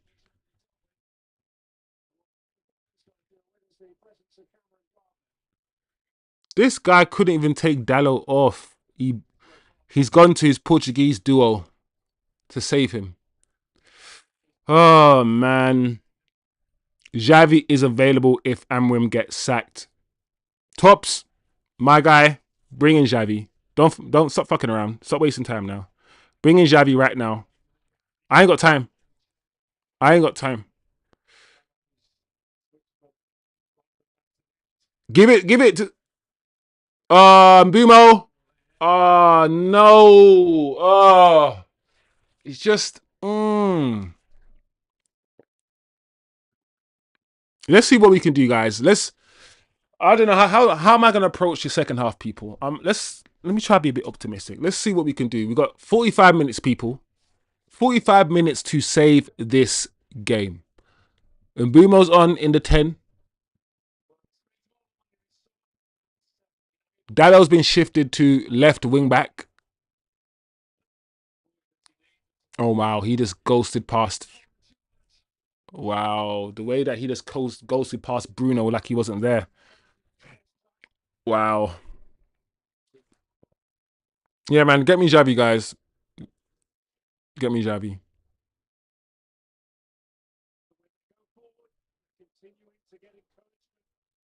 Why did Ineos bring in a manager with some really, really weird system that doesn't play wingers? Because Man United always play wingers, yeah? We always do. We talk about the Man United way all the time. And you've literally brought in a manager that doesn't play the Man United way. He doesn't. He doesn't play with exciting wingers. He doesn't play that system. And we're going to change our whole team and do all of this, yeah, for a manager that might not be good enough. What happens when we get rid of this manager?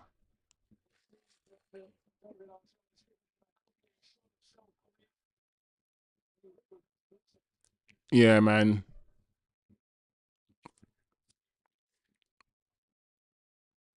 Jerry says, what happens if Grimsby score another 1 or 2 and they embarrass us even more? Then they embarrass us even more, bro. I don't think nothing will change. We all get angry.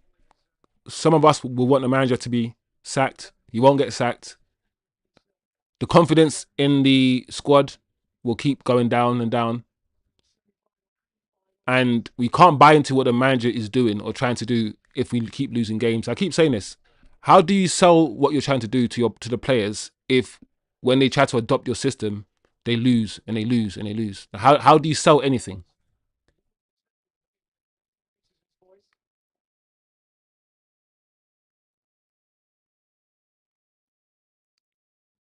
If advertising makes you stronger, United fans are the toughest sons of bees in the world. Oh my gosh, here we go. 3 against 1. Wow. Is it handball? What happened? How did we get into this position? He just went past. How were we 3 against 1? Where's the defending? Is he handball? No. I think that's chest. It's the shoulder, chest thing. Well done, Heaven. Well done, Heaven. But I don't understand how we got into that position. I just looked down at the chat for literally 1 second. I looked up and I saw Grimsby 3v1. Like, I can't believe. End the stream, guys. You're right. I should have ended the stream. You guys are right, man. I should have ended the stream at halftime. This is nonsense, bro.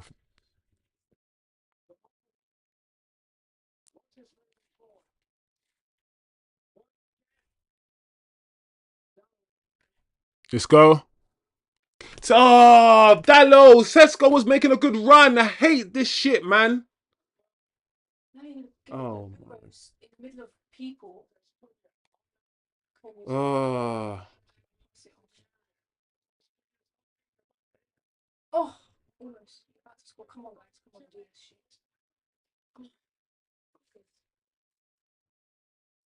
Wow, the rain looks crazy though. The rain is thundering down like flipping. We're in the Caribbean, man. Proper tropical rain.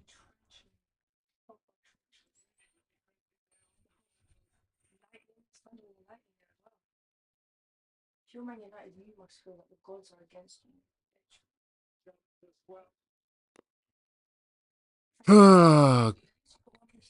yeah, God, you're not doing that fucking Amazon series this year. Because there'd be cameras filming all this behind the scenes. It'd be awful. yeah, you're right. You're right. I can definitely see why it wouldn't be a good idea to do the Amazon series this year. My gosh. Cameras, even more cameras everywhere.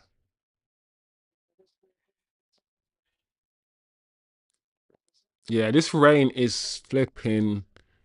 It's like a shower, man. I'm as used to this in the championship.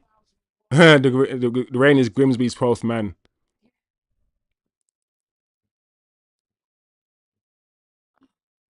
All right, Ahmad. Yeah, this rain looks crazy. We're gonna come out and say it was too rainy. We couldn't play our game because of the rain. No, but literally where they are. You know when you're about to see that literal salt in the eye? That is where it is so close to see right now. You know, literally like as a glass away. Smells of the sea. Ocean. When I'm watching this game and I'm watching United, right? There's a lot of opportunities and a lot of circumstances where if we just pass the ball quicker or spotted a run early enough, certain players will be through on goal, but we're just very, very slow to see a pass. Like,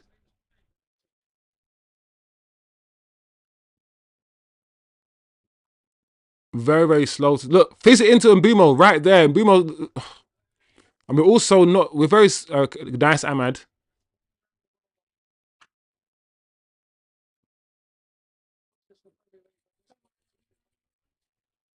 What the hell?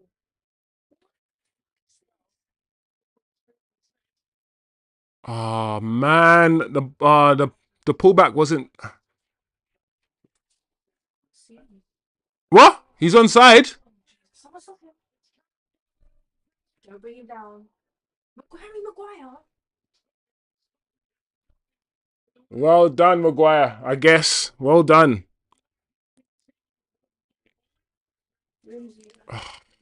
Why are we trying to play offside as well? And there's no VAR. I'm assuming there's no VAR, is there?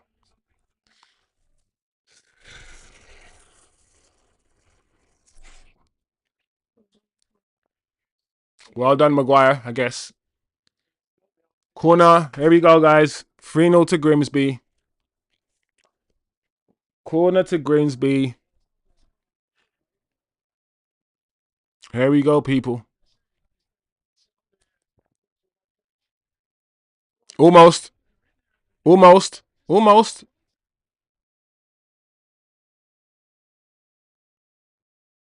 Control. Slow it down. You don't need to be rushing. It's fine. Yeah. Aman doesn't have that burst of pace anymore. Aman has that acceleration to get past you, but it doesn't have that sustained aggressive run to just keep bombing down the wing.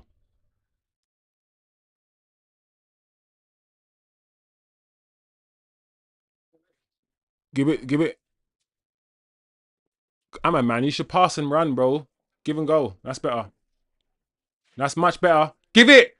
No. Oh man, Dallow's there. You gotta use him, man. I'm like, is it me? Is Dallo just on that left hand side in like acres and acres of space, like constantly, and these guys are just ignoring him? Maybe they just don't feel like he's gonna do anything. I don't know, but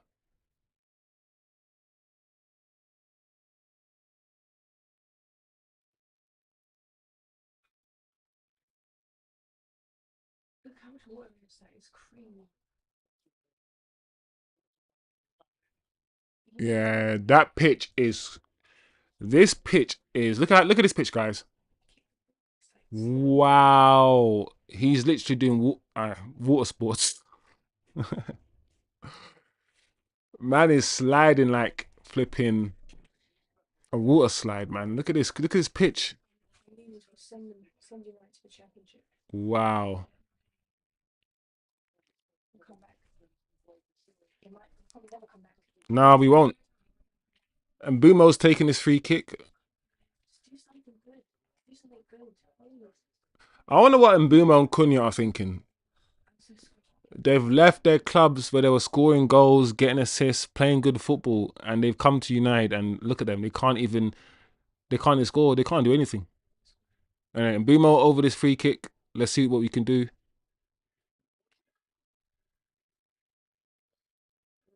Oh, Heaven's header. Oh, unlucky Heaven.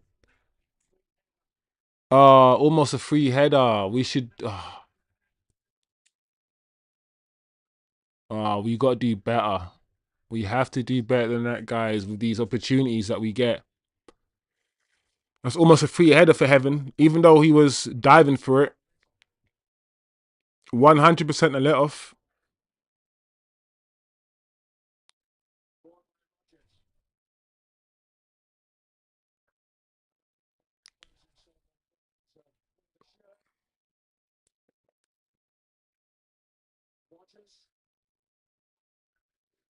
Cross into the box.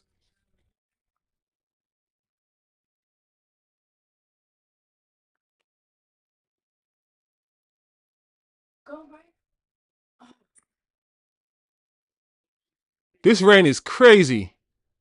I'm not gonna lie, yeah. I don't know if I could play in this rain, you know. This rain will be so like it will be my vision will be obscured. The water in my eyes and constantly. Because they're close to the sea, some of the rainwater will Is be it? salty. Grimsby Town is on the sea. Literally. I'll show you the map.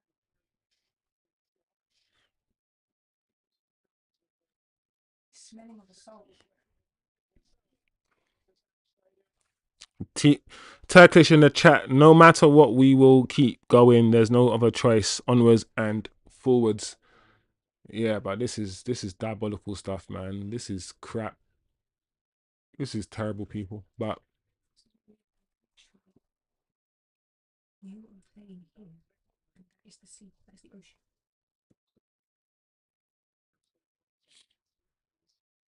yeah, but this rain is no footballer wants to play in this kind of weather. Literally. That is the stadium. Yeah, I know you keep. I don't know what else you want me to do. It's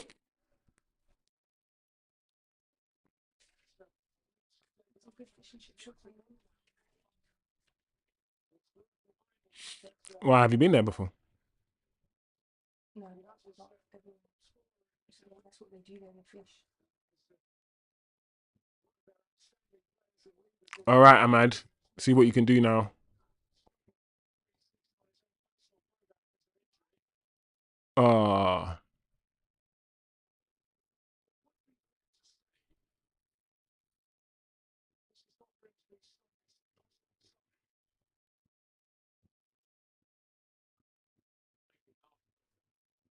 Oh, the ball's getting stuck on the ground as well.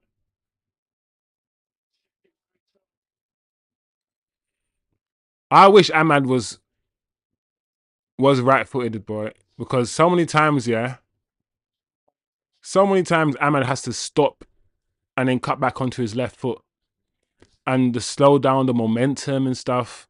I wish he was like Saka, bro, because Saka, like, he's left-footed, yeah, but Saka goes down the right and goes down the outside, even though he's left-footed. I wish Ahmad could still go down the right, yeah, with his left foot.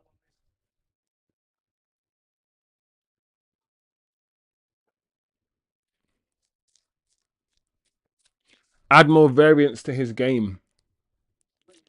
Go. Yes, I want you. I know Ahmad wants to cut inside and shoot and do whatever he wants to do with his left foot, but you have to be able to go on the outside, man. And yes, if you even if you're one-footed and you're just still left-footed, you're not going to go on the outside with your right, are you? You're still going to use your left, but you can still use your left foot and still go down the outside.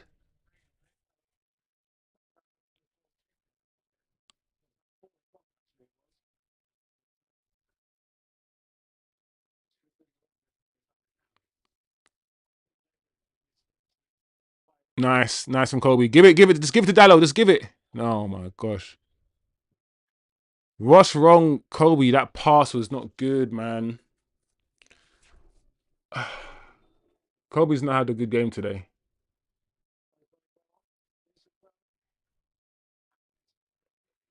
Offside. You shouldn't be offside there, Ahmad. You shouldn't be offside. You know the rules. You can see down the line. You can see where the line is. Mason Mount is getting ready.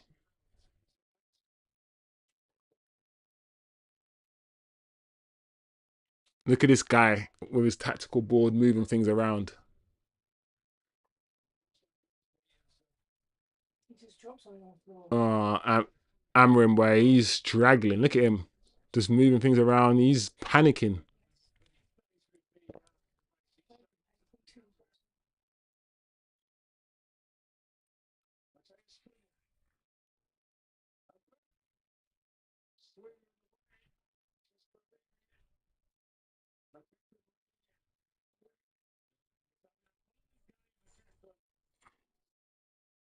Yeah, bruv. We ain't scoring no goals, man.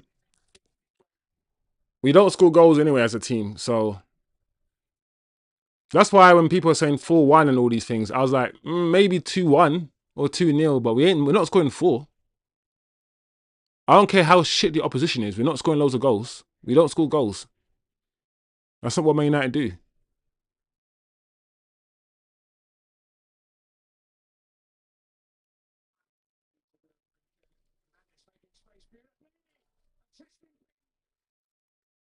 Oh, it's a good shot from Bruno. That's where he's good, Bruno. See, that shot there from Bruno. That's why, whatever you say about Bruno, I always say this. When he shoots, he usually gets the ball on target. And unlike Cunha and Mbumo and everyone else who shot today, weak shots. Very weak shots with the inside of their foot. Weak shots. Bruno, when he whacks that ball, he's using his laces, he's using his knocker ball, he's slapping that ball, and it stays hit. All the rest of these guys, bro, they're trying to curl the ball into the bottom corner and just all of these soft shots. And now Mason Mount's going to come on. For who? Cunha? Is Sesko?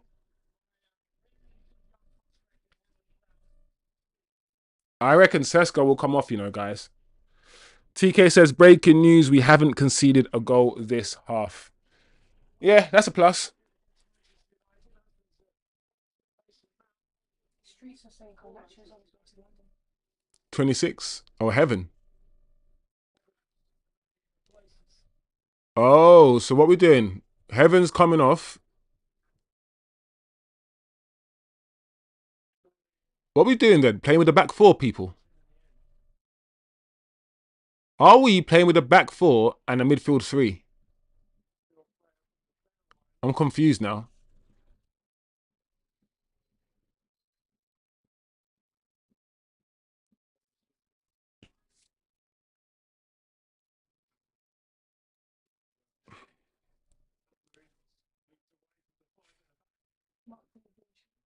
After the second goal, he should dig up my dead dog and put him in the goal.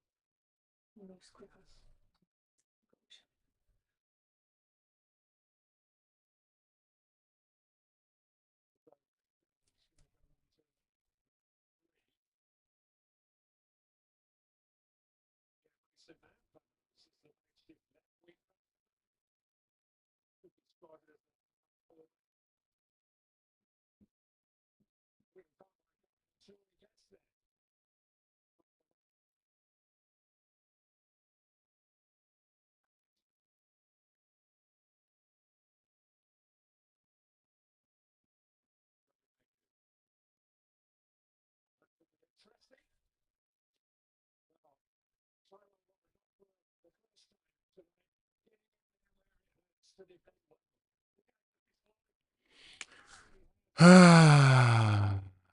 Guys, we need an individual to come up with some individual brilliance right now.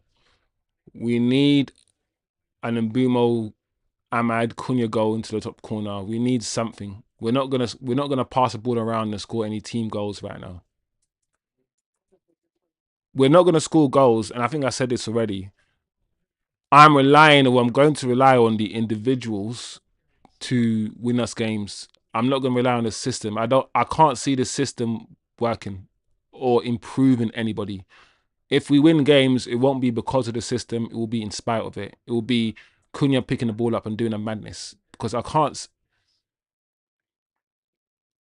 it can't be the midfield, which is the reason why we're losing against Grimsby. And I know Onana hasn't been good, but we haven't even created a chance anyway. So forget the goal we conceded. We haven't done anything in front of goal for 66 minutes against Grimsby Town. 66 minutes. 67 now. We haven't created a clear-cut chance on goal.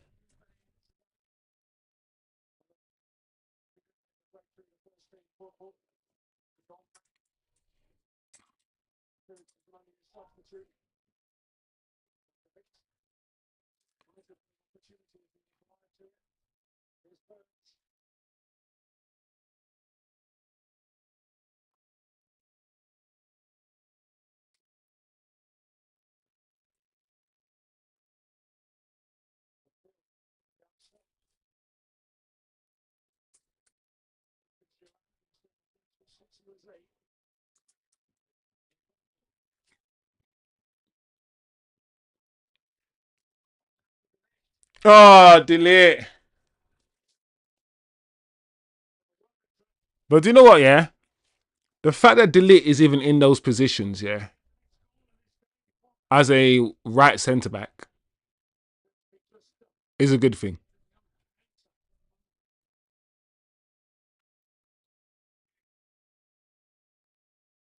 And Delete is making runs, yeah, that Ahmad should be making.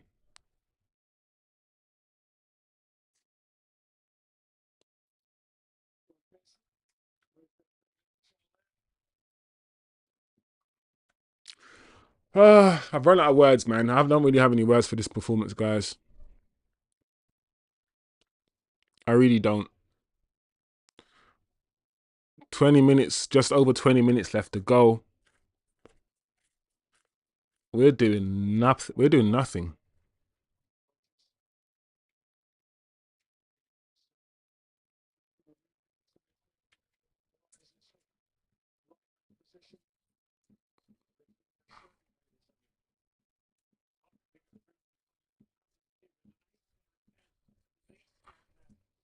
Come on, man. We got to move the ball quicker, people.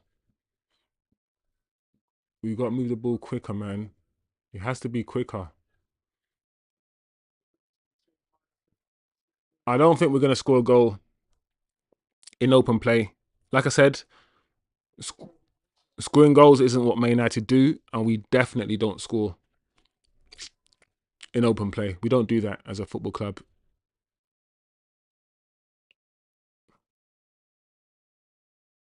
If we score today, it's going to be a corner, a set piece, a penalty. We're just not good enough.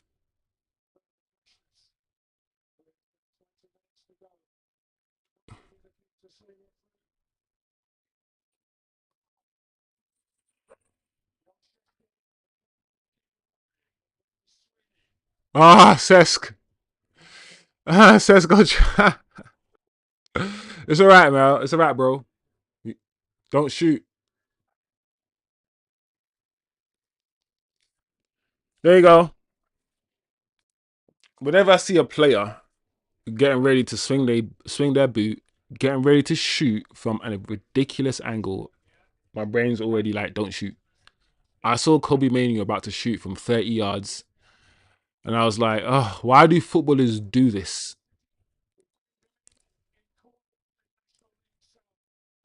Just keep the ball, bro. Why are you shooting from 30 yards, bro? Look at this. Look at Grimsby's supporters. They're just happy, singing. 17 shots.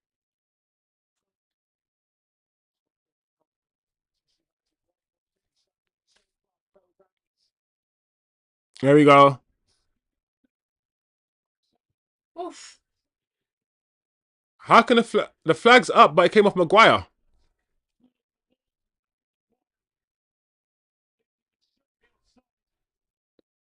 It's Maguire, right? So why is it offside if it's Maguire?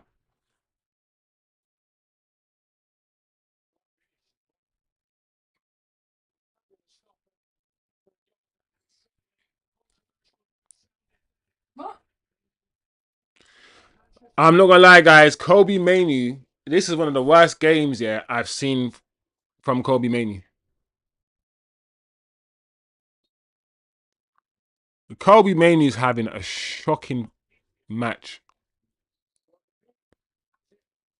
I think, yeah, what this might even do, watching Kobbie Mainoo play worse than what Bruno played last match, is just make everyone be quiet. I think this is the point. After watching Kobbie Mainoo's performance now, yeah, after today's game, he played and we lost 2-0, and we'll probably concede a third, right? So we'll probably end up losing 3-0. Like, after this performance, I can't see anyone crying about Kobbie Mainoo. Whether they should, whether we should still be confused, curious, worried about Kobbie, that's up to you guys to decide in the chat. But after today's performance, we can see why Kobbie won't start ahead of Bruno. He has been absolutely shocking today, Kobbie. I'm expecting Kobbie in a game against Grimsby to just own the game, boss the game. To be the best midfielder on the pitch. That's what I'm expecting. He's been woeful today, Kobbie. You got to call it, man. I like Kobbie Mainoo. I like Kobbie, but he hasn't been good today.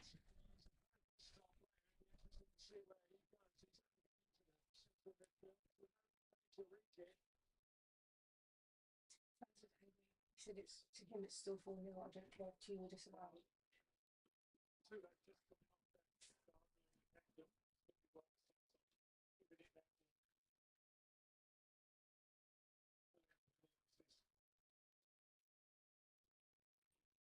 This is such an easy win for them as well. I bet they haven't even had to like come out of Grimsby. Yeah, are not even like on the stretch. They're not. There's no like goal line clearances, last ditch tackles. They're not defending with their lives on the line. We're not putting like this is not even a difficult victory for Grimsby. Grimsby have played Manchester United Football Club, and they are comfortably beating us 2-0 with no worries of us even scoring. Like they look very comfortable.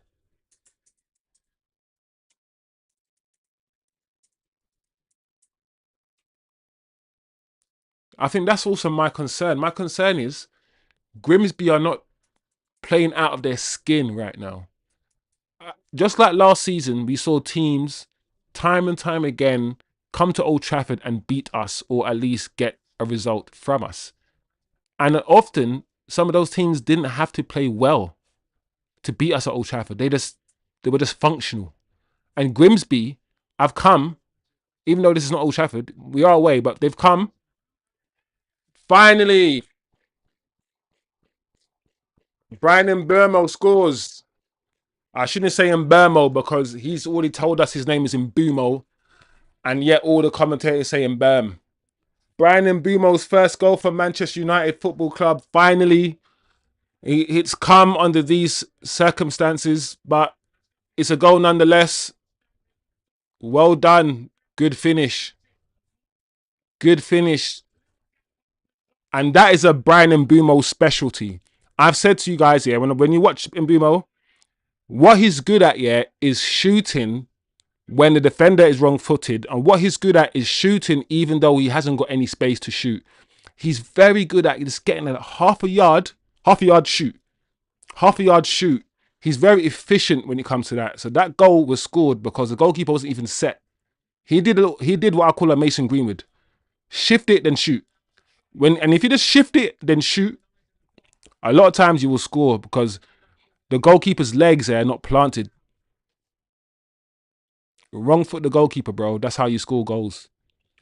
That's actually a very good finish from Mbumo. Actually, very good finish. All right, we got 15 minutes, 14 minutes left to score one more goal, guys. Oh, Manchester United Football Club, bro. Manchester United Football Club. TK, the formula to beat United for every team is just drive your ass to the stadium. That's it. You can walk if you want. You still beat us. But let's get here. Let's get to the stadium. That's all you got to do. Just get here. Just turn up. That's all you got to do, bro. I hear you, TK. Just turn up.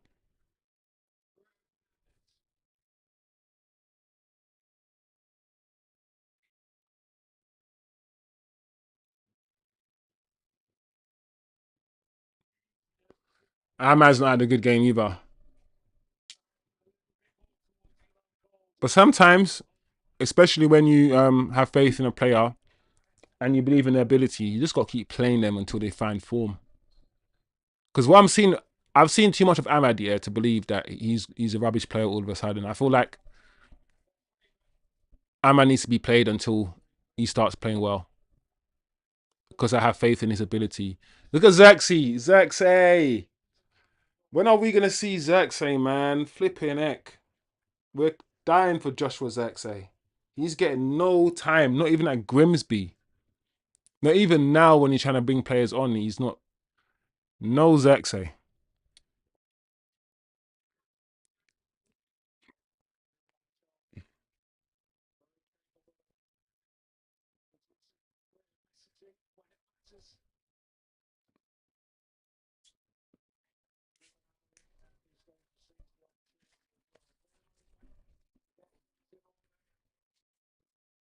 Rubbing his knees, looking down, not talking to the team when they come to get their water.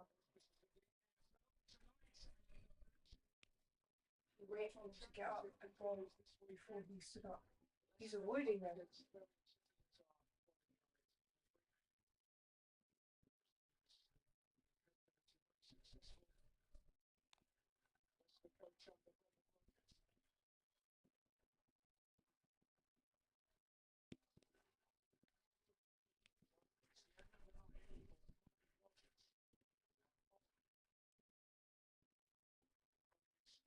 Problem is, it's beyond the system of the club is what is bringing down. 11 minutes left. Let these players make their subs, man. Because obviously they need to slow the game down. Take the heat out of the game. Make their subs. Take their time. Just over 10 minutes left.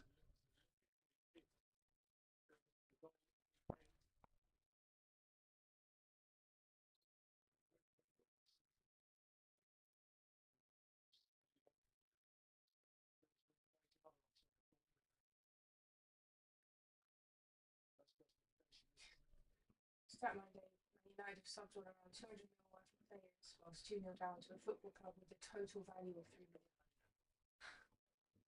Grimsby's total value is 3 million. These players are probably they probably get paid like £500.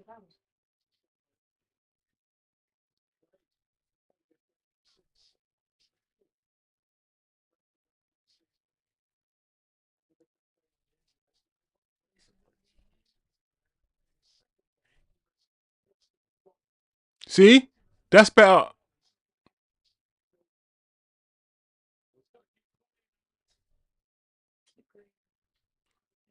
It's not about keep going, bro. I understand, yeah, but that's a foul, bro. He was holding on to his shirt.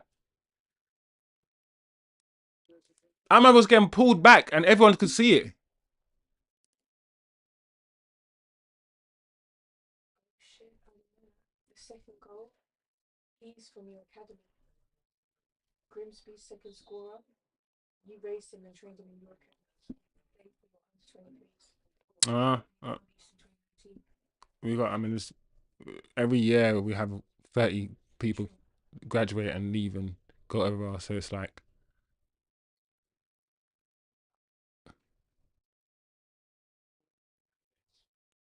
that's a ball from Bruno.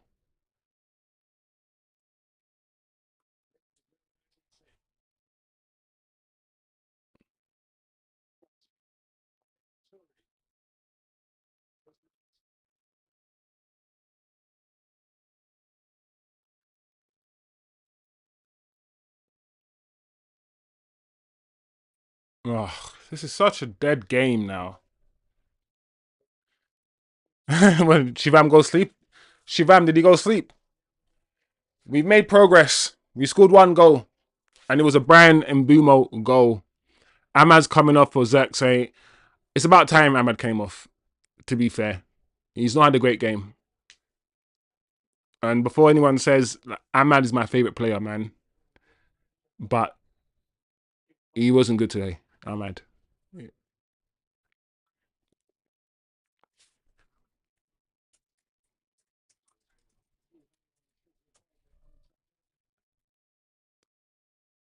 Ooh, Zach's already getting stuck in.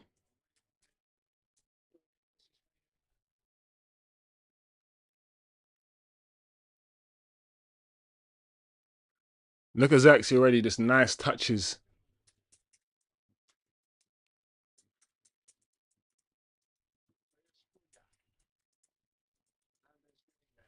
Oof.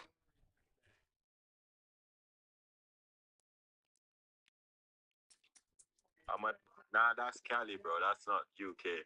You've been getting UK still. Yeah. Not new prices, bro. Better not, I'm gonna leave out in a bit still, so soon I'll be by. better not be new prices. He's 160 now, isn't it? Because it's Cali. I'm like, what? Are you sure? Um, Sesko is still out there. His superpower is invisible. Is invisible. Oh, Benjamin Sesko. This was gonna happen. I knew like Sesko is not the finished article either as a footballer, and he needs getting used to the Premier League. He needs all these things, but he's not gonna get that time. He's not. He's gonna be judged straight away because we spend a lot of money on him, and that's how we end up ruining players, in my opinion. We don't understand what they are. We expect them to come in and score hat tricks, and if they don't, we spend the next year just online and everywhere else making memes of them. Their confidence gets destroyed. They leave Manchester United, play for a different club, and then get their confidence back, and then we see the player that they should have been. Tweet from 6 hours ago saying that United should reintegrate Sancho into squad legs. Ah, Sesko! Go Sesco. Get pen for that. Oh my gosh, I thought that was Sesko's time. There you go, push through. That tackle. Unlucky Sesko. One thing about Benjamin Sesko, yeah, the pace of the game, it is clear, yeah, that he's not up to it. Like, it is clear that he still needs to get used to how quick the defenders are and how strong these defenders are. This is not Germany. And the defenders in Germany are not rubbish either.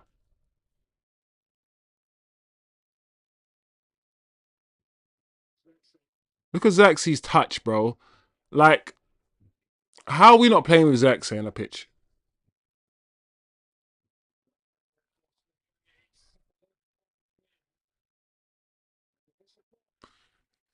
All right, corner.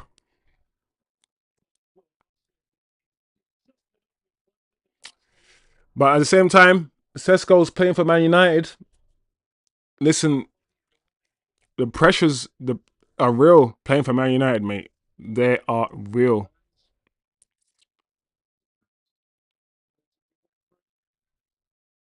Here we go, corner. 5 minutes left, people. 5 minutes left. Finish! What the hell, man? Oh my gosh. Why is it, yeah, whenever all of this stuff happens in the box that we're attacking, we can never get the ball over the line. But when it comes to our box, these guys, if that was us, yeah, in our penalty area, they're scoring. All that commotion, they're scoring. Just get the ball into the net, man.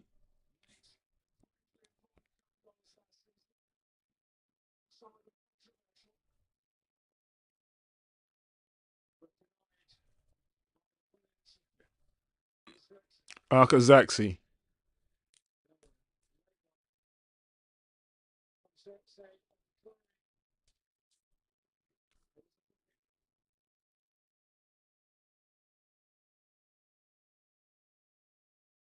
Bro, the fact that, yeah, it's angering me watching Zaxi play. Watching his first touch, watching him drop deep, watching him be strong, yeah, and fend people off, watching him do everything that both Sesko and Hoyland are not doing, but still not playing games. Like, it's so frustrating, bro.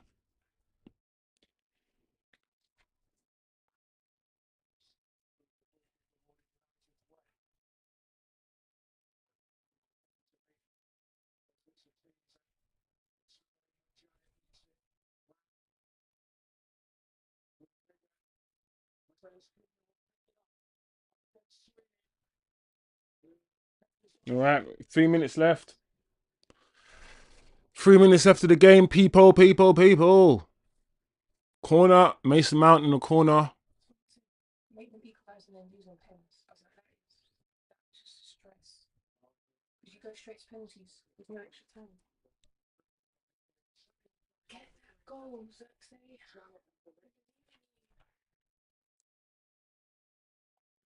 Who's that?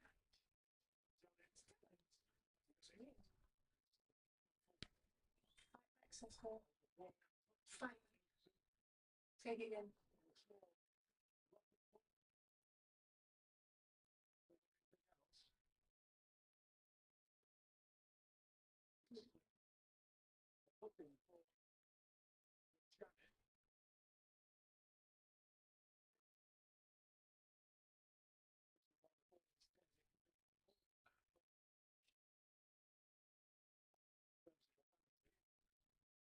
Yes!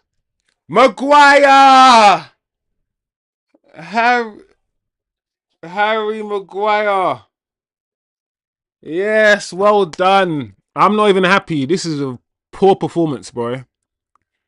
This was poor, but Maguire, right at the very end, I did say, guys, I did say we'll score because of a set piece. We will score because of a set piece. And yeah, wow, we got life. We've got life. And he goes straight to penalties, right? No extra time.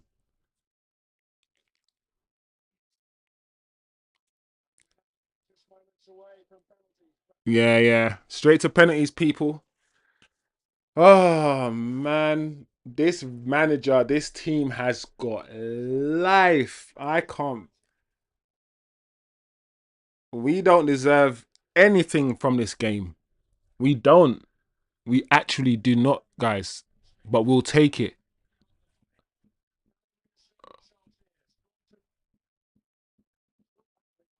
We'll take it. Ah, come on, Sesko, man. That touch was rubbish.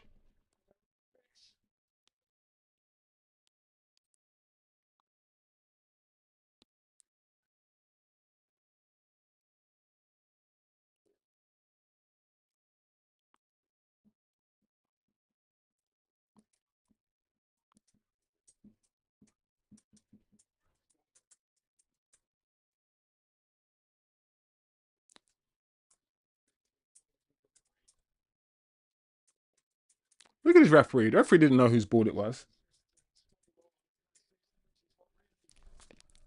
Shivam said we won it.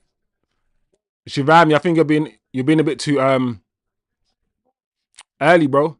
It's 2-2. And we need to win on penalties, don't we? It goes straight to penalties. No extra time. Do you know what? There's still 4 minutes left of added time. Nah, Tim, you're right. Tim did call it. Tim did say Maguire from a set piece, and Maguire came up.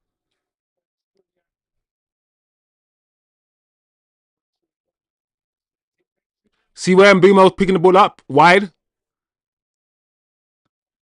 That's where he's better. This whole Mbumo playing the inside 10 thing, I don't know about that, man. I feel like Mbumo just needs to be flipping wide. And that's why, guys, I say, if you want to switch Mbumo and Ahmad every now and again, do that, because Mbumo feels more comfortable down the wings and Ahmad feels more comfortable sort of cutting in. But good goal from Mbumo, man. Ooh. That was going straight to Xerxes. That ball was going to Xerxes, ain't gonna lie. Shivam says extra time goal for Cunha or Sesko. All right, let's go, people. Got 3 minutes left. I'd rather score in extra time than take it to penalties, to be fair, but it is what it is. All right, corner from Mount again. What? Ah, Mainoo.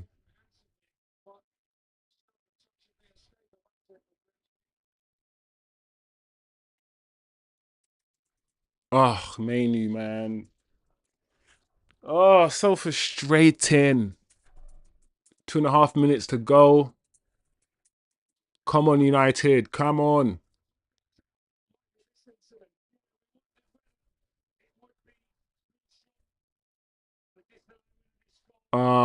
I called it. I said, how can it be offside when it was a Maguire? It came off Maguire. It was technically a Maguire pass.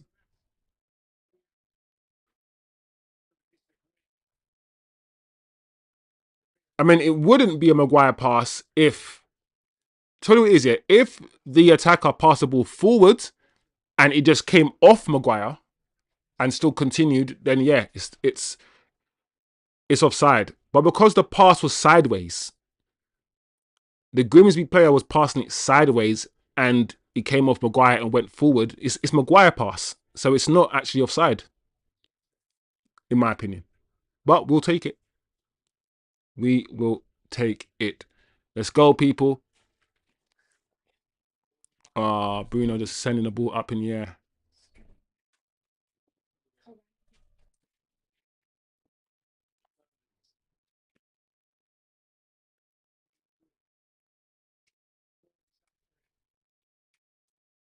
Here we go. Here we go. Nice. Here we go. Cunha. Mount, take your time. Oh, Sesko.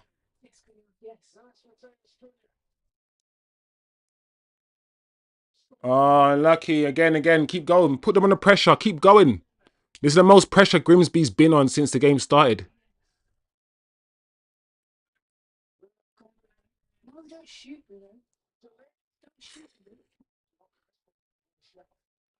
Okay, let's go. Keep going. Keep going. We've got 10. We've got 15 seconds left. Oh, man. Come on, Sesko. Oh, my gosh.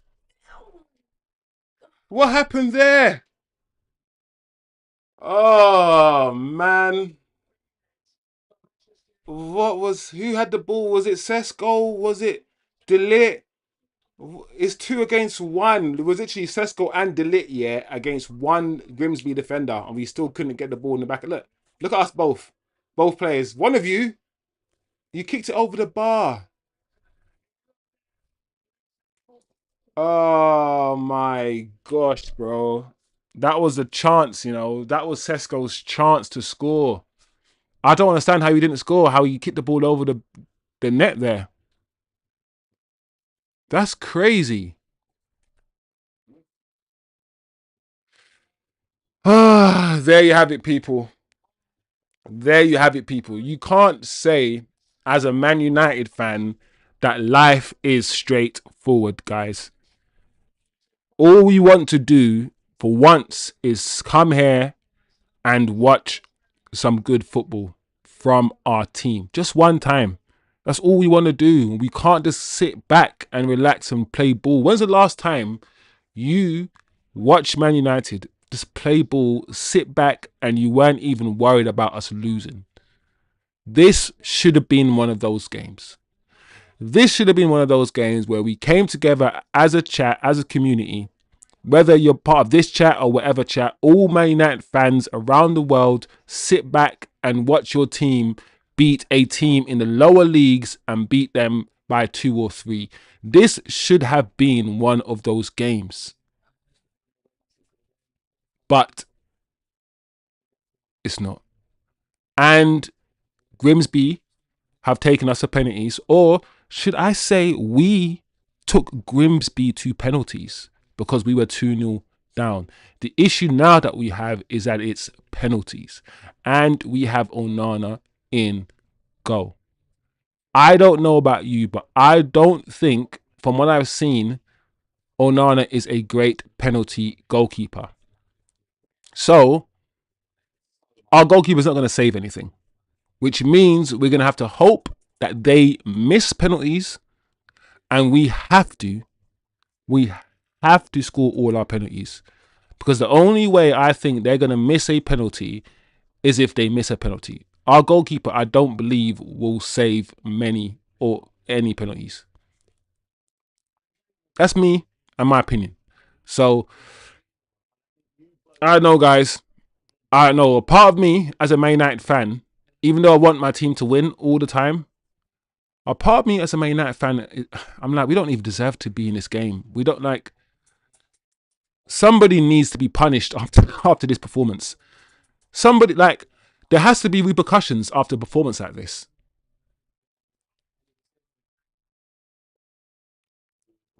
I don't know, guys. Shivam in the chat says Onana will save 2 pens. Shivam has faith in Andre Onana in the chat. He's saying he will save 2 penalties.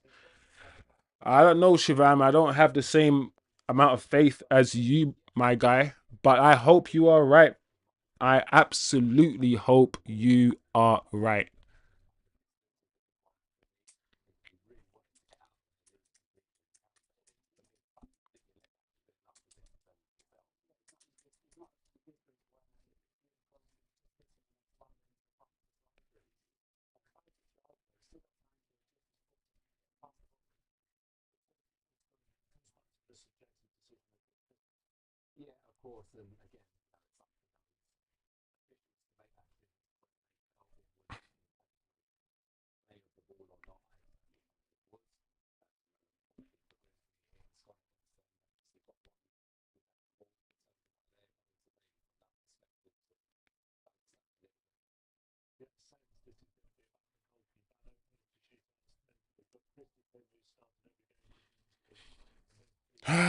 Hurry up, man. This is the part that I'm just like, can we just hurry up?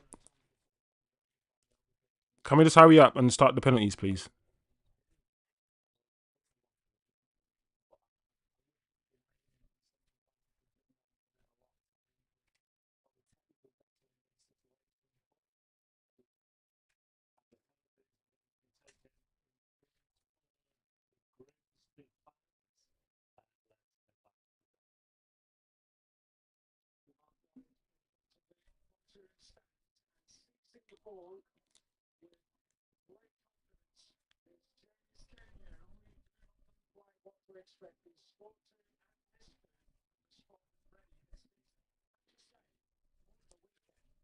Come on, come on, United. Come on, United. Come on, United.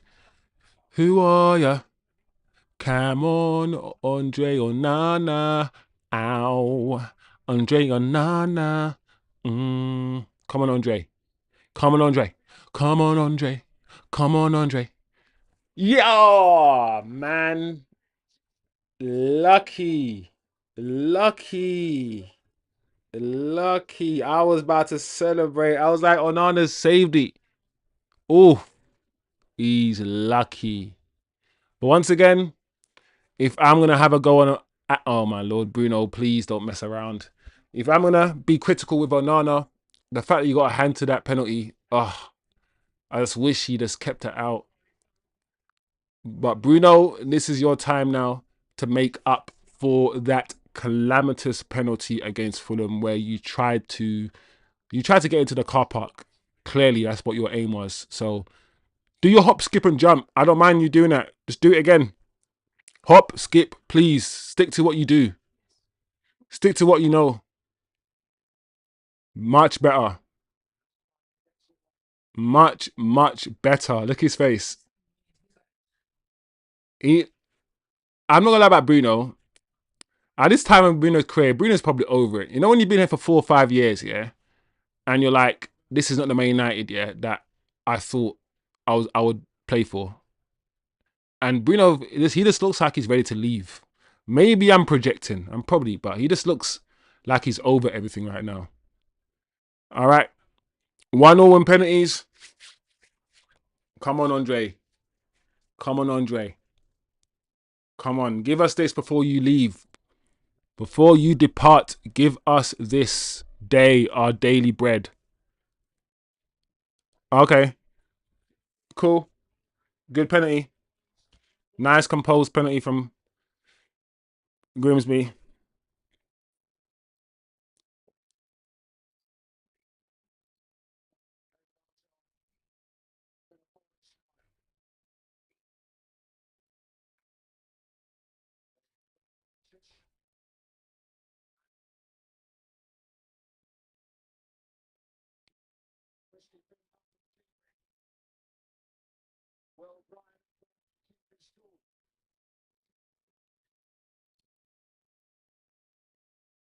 Come on, Brian and Bumo. Come on, Brian.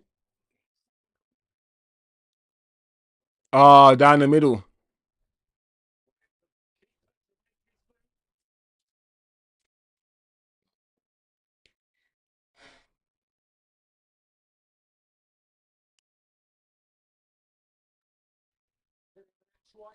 All right. Third penalty. This is going to take a while. Third penalty. Come on, Andre.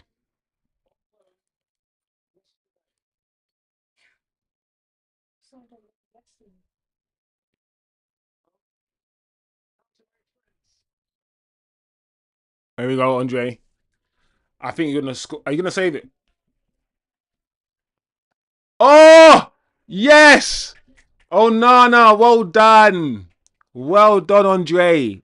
Well done. Shivam says Andre will save 2 pens. Some people in my chat are oracles, you know. I swear down. Some of you guys are oracles up in there. Let's see if he's going to save another one, Shivam. Let's go. Who's this? Number 7. Oh, Mason Mount. Mason Mount. Mason Mount. Come on, Mason. Oof. Ooh. Mason Mount is one of those ones where everything is a curler. Even that penalty he's taken, yeah, he's used it, his instep. See how what he's used? Sort of the inside of his boot, sort of to take it. He shoots like that. A lot of what he does, that's his technique. Mason Mount. Whereas Bruno kind of uses instep, but more towards his laces than anything when he shoots his penalties.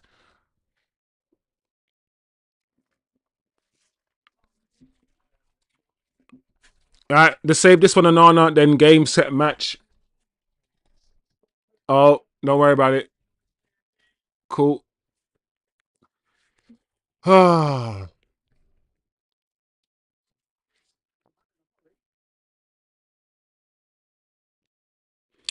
3-3. We've saved one. Oh, Diogo Dalot. Diogo Dalot. Teacher's pet, Diogo Dalot. Nobody understands why he plays, but he plays. Nobody understands what he does or what he brings us, but he plays. Come on, Diogo. Don't miss. Well done.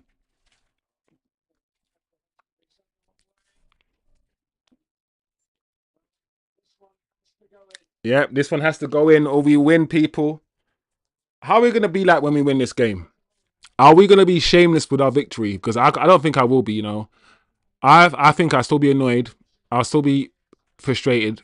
I'll still analyze the game in the way that it happened. I'm not going to revise what happened and be like, we played well just because we won. Because, you know, we were poor. We were poor today. Oh, no. You could have saved that one, Andre. Come on. Could have saved that one, but if we score this one, we win the game. Who's going to take it? I think it's Joshua. Oh, Cunha.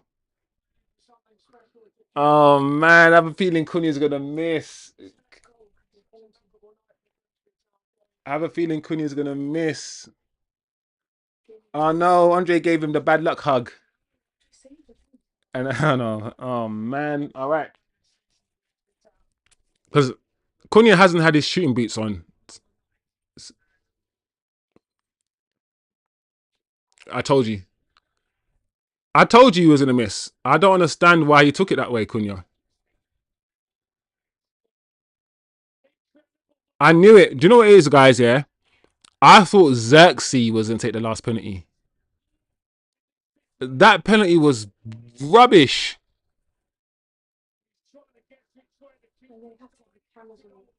I can't believe it. I can't believe Cunha just missed that. At the same time, I can't say I think Cunha will miss, but at the same time saying I can't believe it. But I had a feeling Cunha's shooting, since we bought him, his shooting technique and the way that he shoots, just his shooting in general, hasn't been good.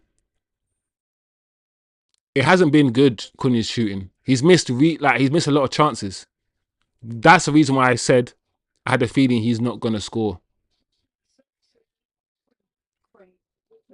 Oh, Joshua. Oh, Xerxes. We should have won this on penalties. I can't believe Cunha missed that, man. Xerxes, come on.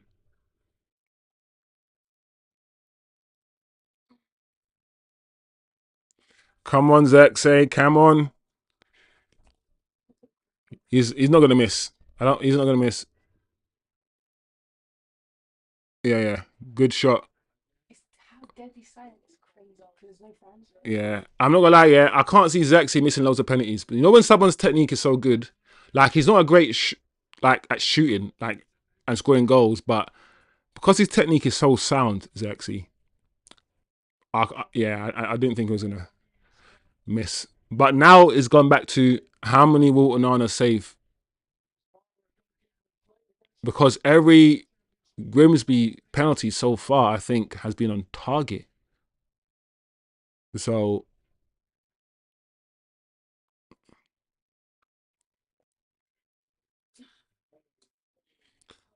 oh man, all these Grimsby penalties are just in the corner, bro. That's nice.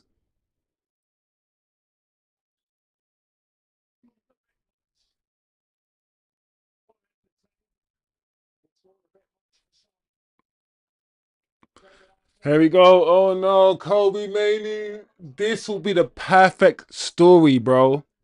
If Kobbie misses, this will be cinema, bro. This will be I'll send this story to a Hollywood director tomorrow if Kobbie misses.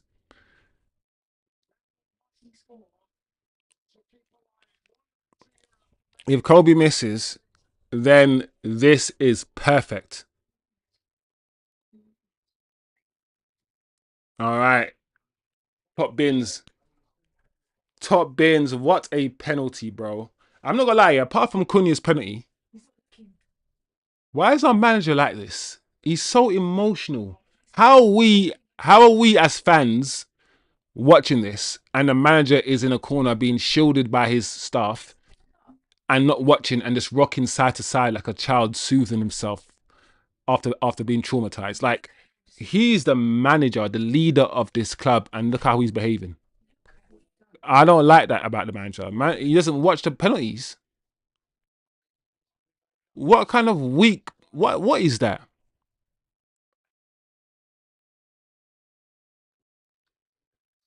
I'm not gonna lie, yeah.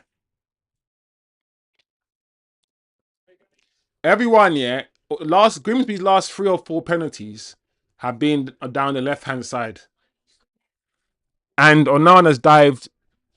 I mean, to Onana's right hand side, to Onana's right. The last 3 or 4 penalties has been that way, and Onana keeps diving to his left.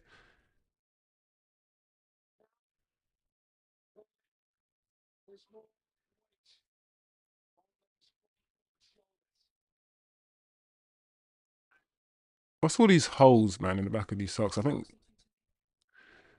Ah, he's in a miss. Maguire's in a miss, guys, and it's done. So I know he's in a miss. No, he slapped that top bins. Maguire said, "Chosen, shut the hell up." That's what you told me to do, and I will listen. Top bins, flipping it. Well done, Maguire.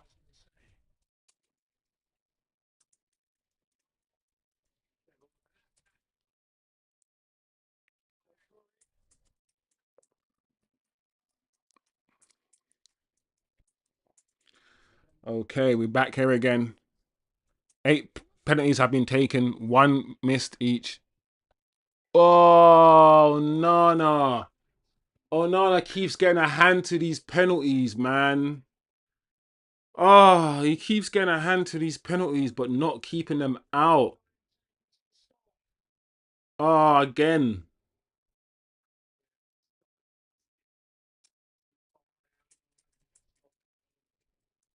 And the thing is, the minute, yeah, their goalkeeper gets a hand to any of our penalties, he's going to keep it out. Like, Onana's got a hand to at least 3 or 4 of the penalties and not kept them out. Watch Grimsby goalkeeper get a hand to this penalty and actually keep it out. All right. Well done.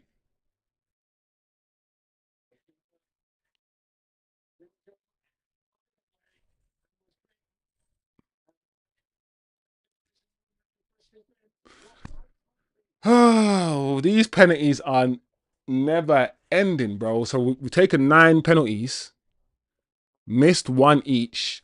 We're fully now in the defender territory. Defenders are all taking their penalties. All right, let's go. Let's go, people. Oh, this is boring as hell now. I'm over this now. I'm ready for it to finish. I'm ready for this to finish now, guys. I'm over this game. I'm over the penalties now. I think I'm done now, guys. I'm ready for it to finish. It's 10 o'clock at night. We don't deserve anything out of this game. Sesko,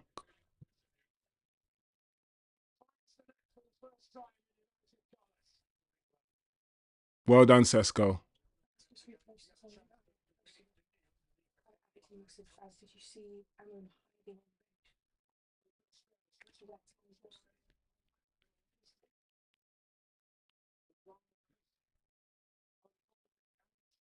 All right, now we're down to the goalkeepers.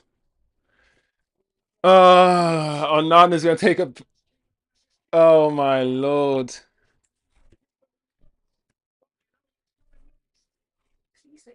Oh, no, no. Oh. I don't... Now I want to be like... Now I'm going to be like Amram. Now I'm going to be like this.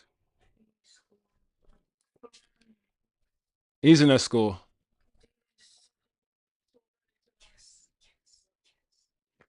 This penalty shootout is dumb. Nobody's missing because the goalkeepers are not good enough. No one's saving no penalties. Like, so we got to start again, yeah? The guy's hiding on the bench. So we got to start again.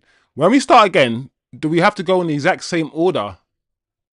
Or can we switch it up again with the second round?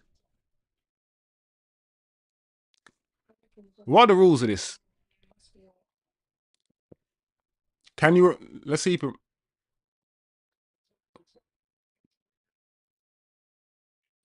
I'm over this now. This is dead. I've never seen a penalty. Well, we have seen a few like this, but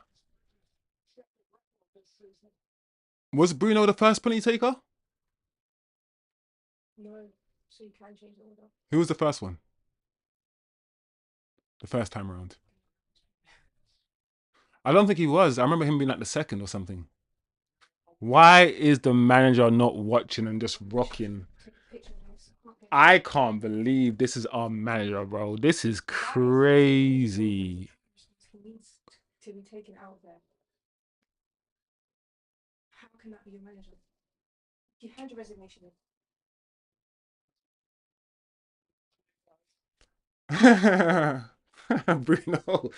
Bruno make you laugh, you know. Your score's back up now. They're 91%.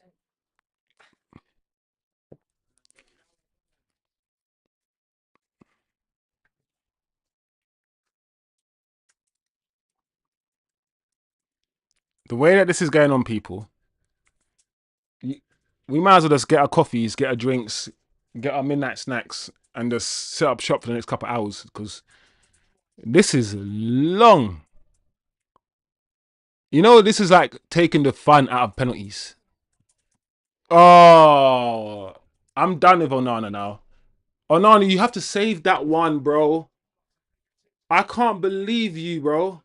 You are acting in this penalty shootout, yeah. We should have won this penalty shootout by now. This goalkeeper, yeah, is getting proper two hands to penalties and still not keeping them out. The way that Onana, yeah, is goalkeeping right now for the penalty shootout is the same way he goalkeeps. You're always gonna score. Even if he gets two hands on the ball, you're gonna score. Like, he's got to keep that one out at least, bro. He's always getting that one firm hand, and it always sounds firm. Like, it always sounds like it's like I bet Mbumo's gonna miss now.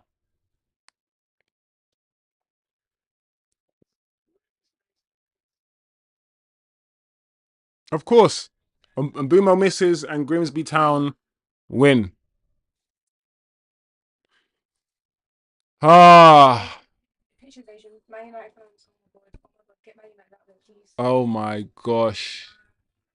Oh my days.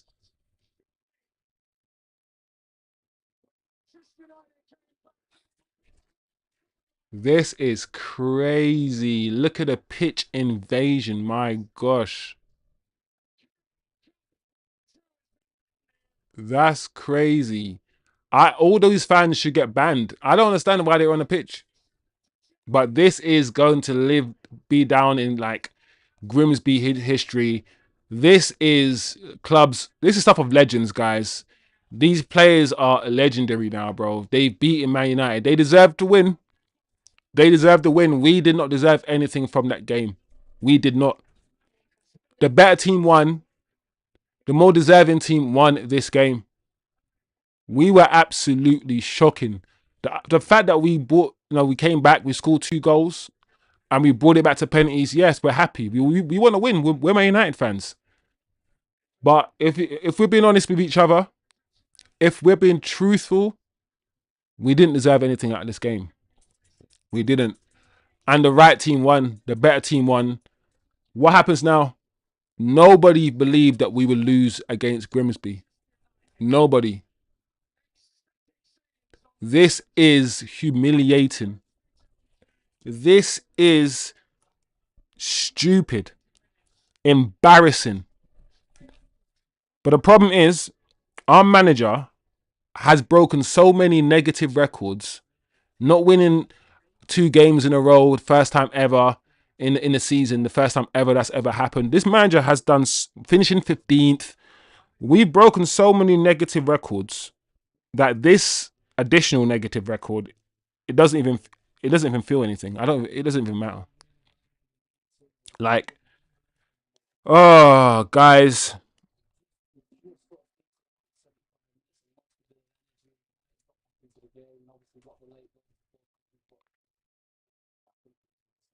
I can't believe it, bro.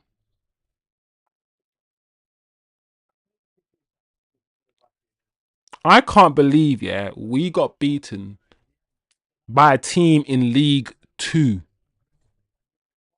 League 2. If you don't understand the English league system, Grimsby are not in the league below the Premier League. They're not in the league below that one. So it's the Premier League, Championship, yeah, so League 1 and League 2. Grimsby are three leagues below Manchester United. Let me just say it one more time so we can sink into why is this guy sink into everybody's heads. There's the Premier League, then there's a Championship, then there's League 1, then there's League 2. Grimsby are in League 2. That's 3 leagues below where Manchester United are, and they have come and they have beaten us. And not only have they beaten us, they deserved the win. They deserved the win. This is embarrassing. We are approaching a stage in Manchester United's history where nothing, when nothing is shameful anymore and nothing's embarrassing anymore.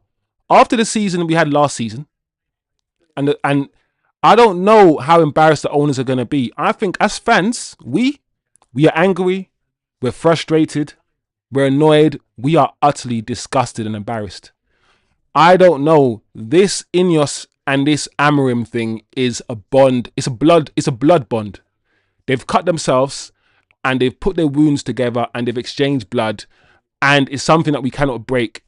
It's some vampire shit or something. I don't know what it is, but Amorim's not going anywhere, people. So if you think that after this result that Amorim is going to be sacked, he's not going anywhere. Where do we go from here, people? Because Amorim now will come out, and he will try to say something like, we only need to play 1 game a week. And this game, because he tried to justify not being in Europe by saying we don't need to be in Europe. It's not helpful being in Europe or some crap. So what? We shouldn't be in a Carling Cup either. And then when we get knocked out of the FA Cup, is he going to be like, we shouldn't be in the FA Cup so we can play 1 game a week? No. Like, if you listen to this manager and keep following every word he says, we are going to end up, doubting everything. We're going to end up thinking Cunha and Mbeumo are rubbish. This manager, will never ever own up to nothing himself. Will never say that he's made a mistake in his substitutions or anything. He will throw someone else under the bus. So yes, Onana, absolutely disgraceful. Absolutely disgraceful.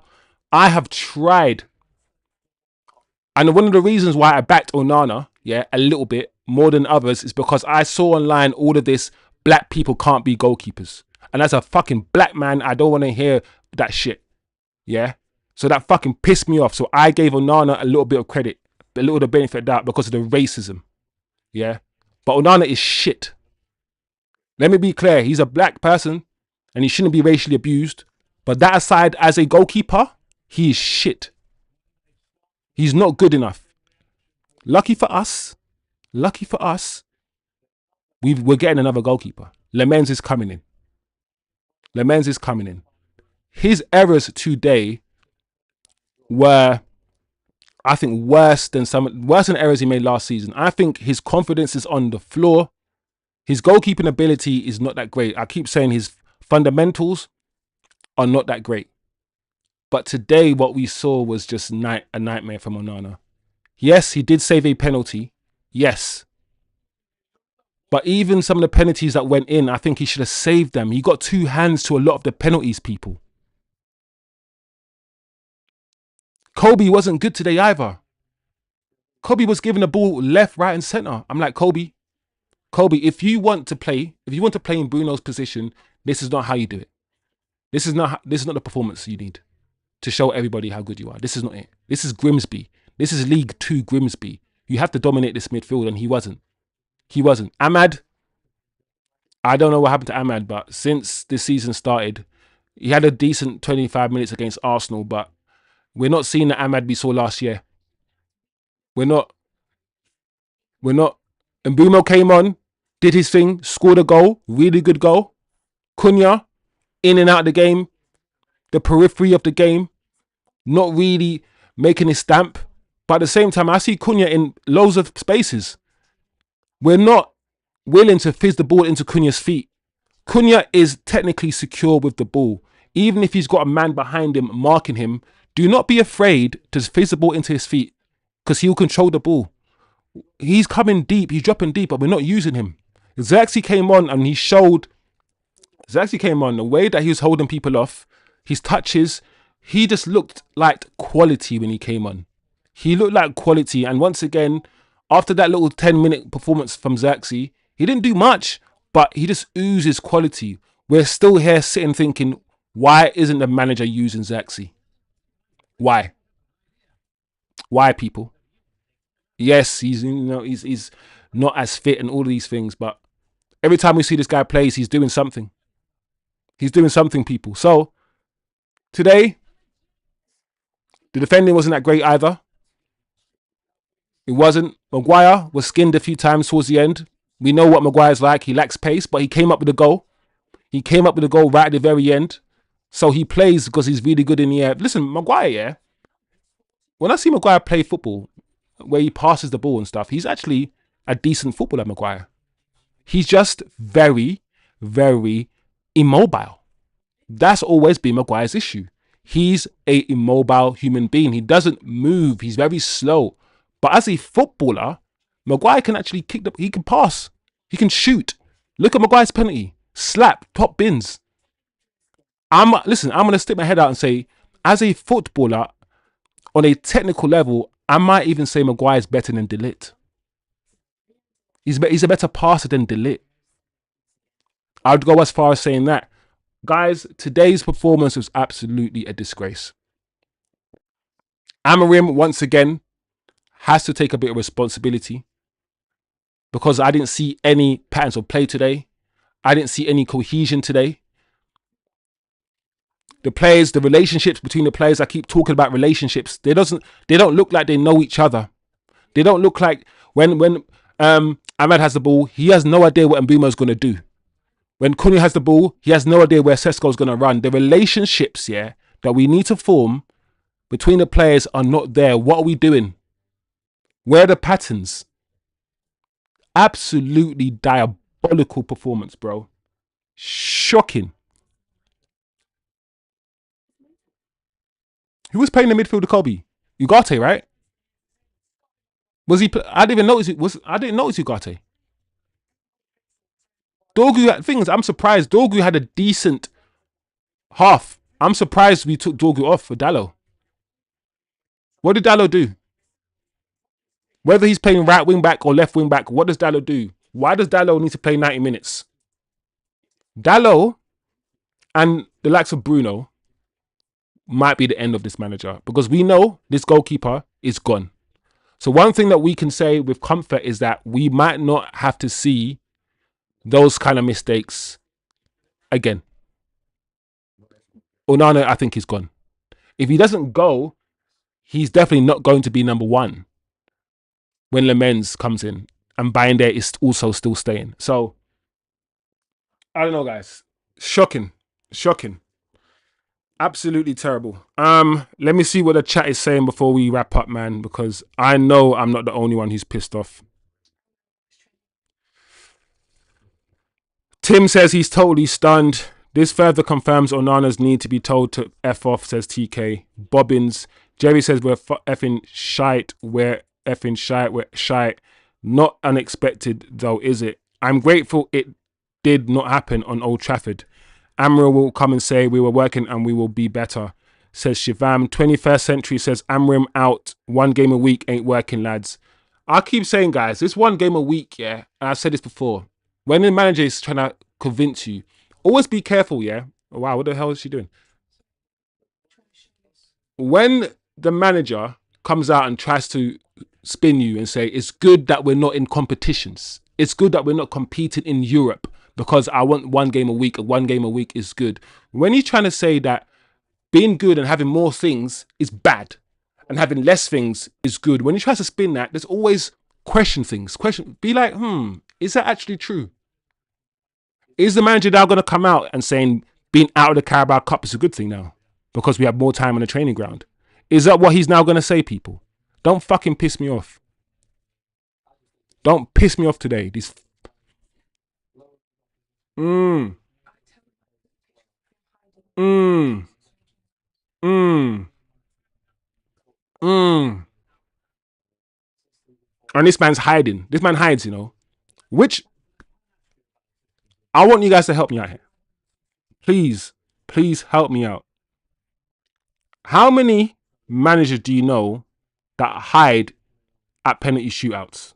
When it comes to penalty shootouts, how many managers do you know in the history of Manchester United Football Club that says, I do not want to watch it, and sits there, squats down, and hides behind his coaching staff while his players are taking penalties?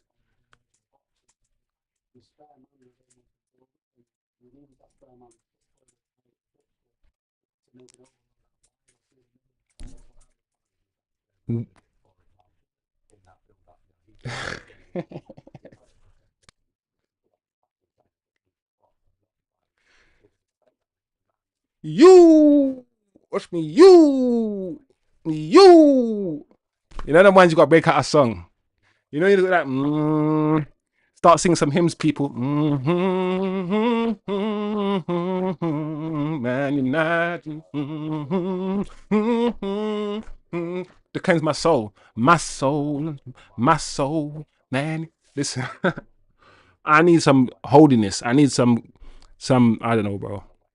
I need God to bless me right now. This is crazy. This guy's hides, bro. This team's taking penalties, and this guy's hiding. And no, bro, no. Let's see what the chat is saying before we run away. People, let's see what you guys are saying. Jerry, yeah, Shivam, Amarim out. Wendell says 27th of August 2025, a date which will live in infamy. 20th Century says sign Xavi Hernandez up right now. Give me 4-3-3 right now. Oh, I'm losing my mind, people. I think I'm losing it a little bit. I think I'm losing it a little bit, guys. I don't even understand. I don't even understand, bro. This is crazy. We lost to Grimsby.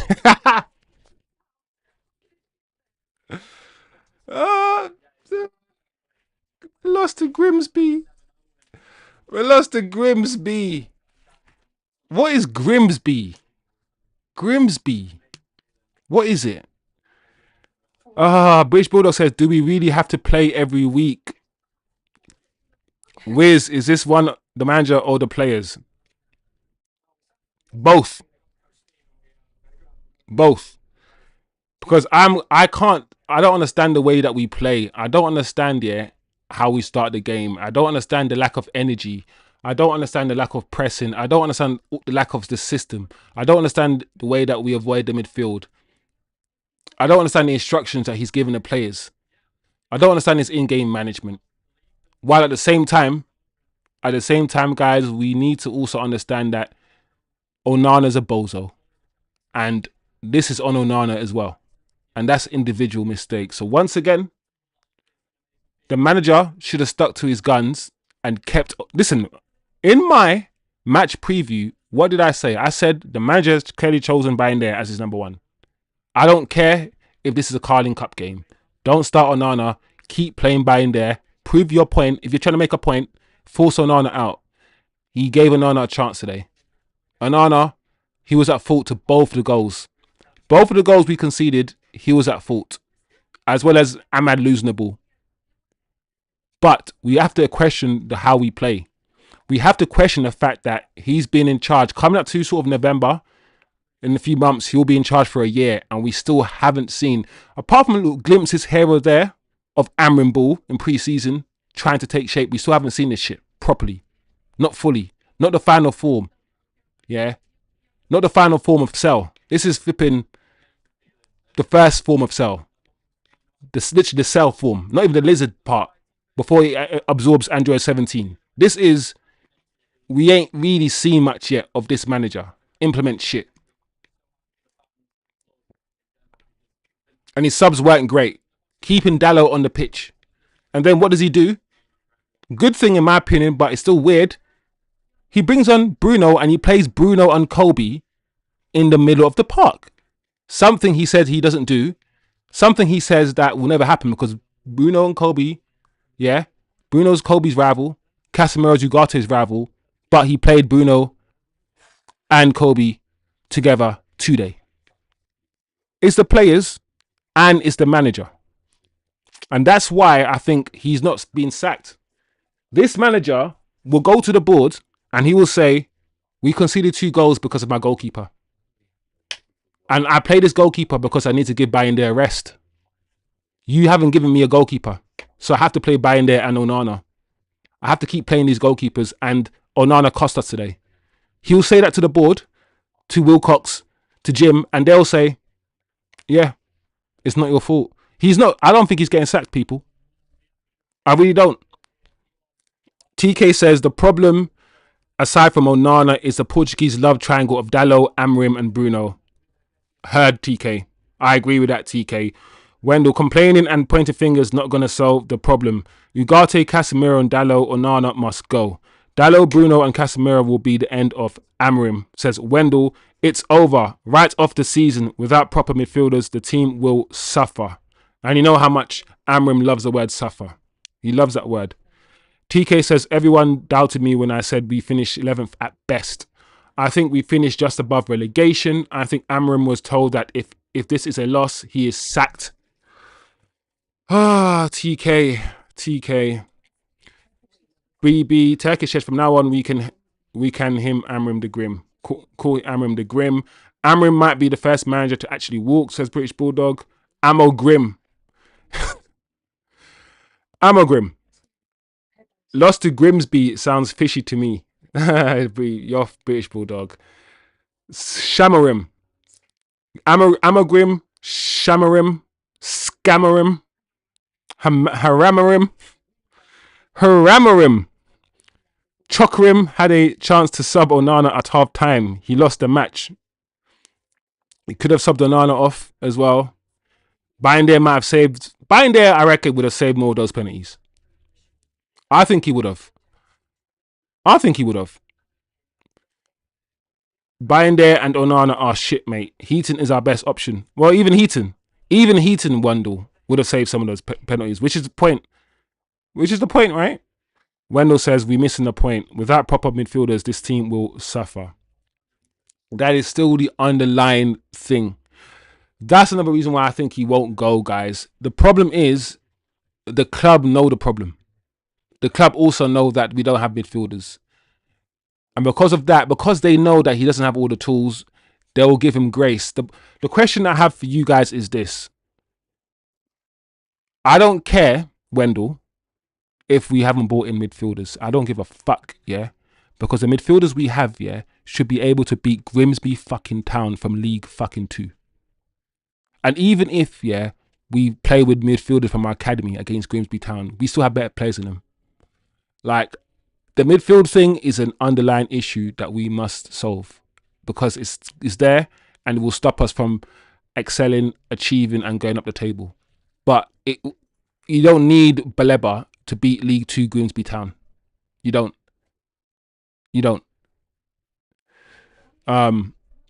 It's crazy, guys. It's crazy. Shivam said, I wouldn't be surprised if we get Baleba or Wharton or whoever on the planet is available by Sunday.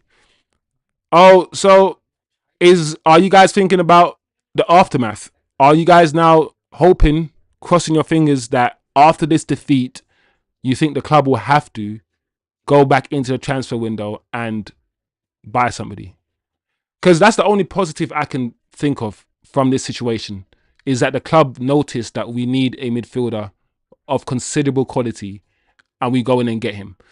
The interesting thing about that is I think even if you do get a Baleba in, I don't think much will change because I'm now starting to think it's a lot about the system and it's a lot about how the manager is getting us to play. I don't know if it's going to work guys. I don't know. I don't know if it's going to work, this system in the Premier League now. I need to have a think about it. You think Baleba and Wharton will still once united? That's a good question, TK. That's the thing. We got, if the season has started already, and then we try to get Cunha and Mbumo after the two is like, say we didn't get Cunha and Mbumo, yeah, and we're still trying to bid for them right now with 5 games to go, and we played, I don't know, these 3 games, and we still had these same performances. Do you think we still get Cunha and Mbumo and Sesko? We need to get Baleba in now, yeah, just in case we get worse and we can't get him next summer. Because we could get worse, and we probably will get worse. And if we do, would he come to us? I've said this already. So, I don't know, people. Wendell says Onana is a Grim Reaper. Shivam says, TK, we will get it. United are too big to fail or fall apart. Onana is the Grim Reaper. Onana is just...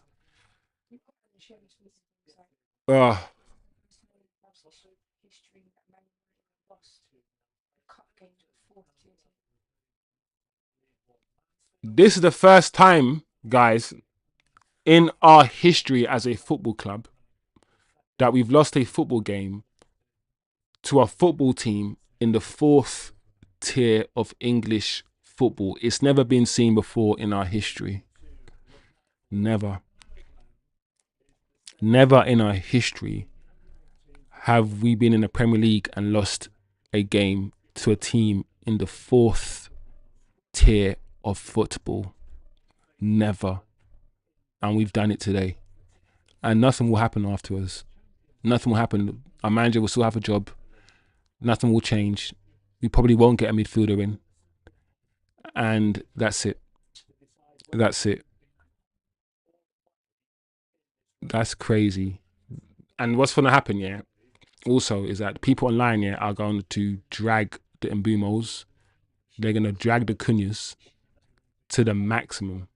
And what I want you guys to do is be strong. Do not fall into a trap where you start, like when the opposition starts saying things about Pogba and we as a fan base agree with them and start, let's not go that deep, because these players are not as bad yet as this manager is making them out to be. Mbumo's not as bad and Cunha's, we know this. So let's also try to protect our better players during this time, because it's going to be a madness, guys. It's going to be a madness as well. It is what it is, people. It is what it is. If you put a frog in cold water and start to boil it, it won't jump out. We are cooked. Wendell said, heaven help us. Wendell, heaven was on a pitch and he was trying.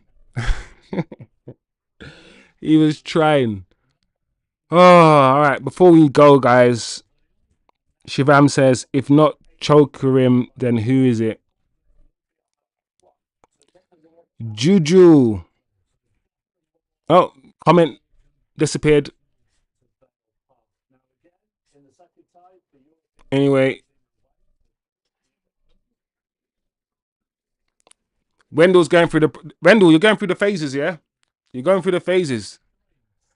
Like, you're going through the whole anger, then sadness, then Juju, I beg you, don't you dare sack Amrim. Juju, I assume you're clearly not a Man United supporter. You're either not a Man United supporter and you're just enjoying this. And fair enough, you know, if, you know, the ops will come in the chat and they'll enjoy our pain and drink our tears. I get it. But, yeah, we need to get rid of this guy.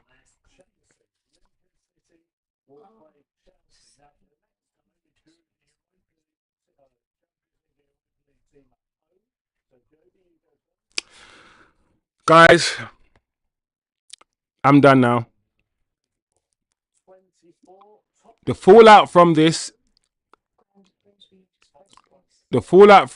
is going to be very interesting. Grimsby Online have just posted Grimsby Online just posted, you've just been slapped by the fish. That's what they call themselves, the fish, and they've just posted that. We've been... Oh man, we're gonna get it from all the fans, guys. It's gonna be It's going to be wonderful. So enjoy yourself, Juju. And let me know who you support as well.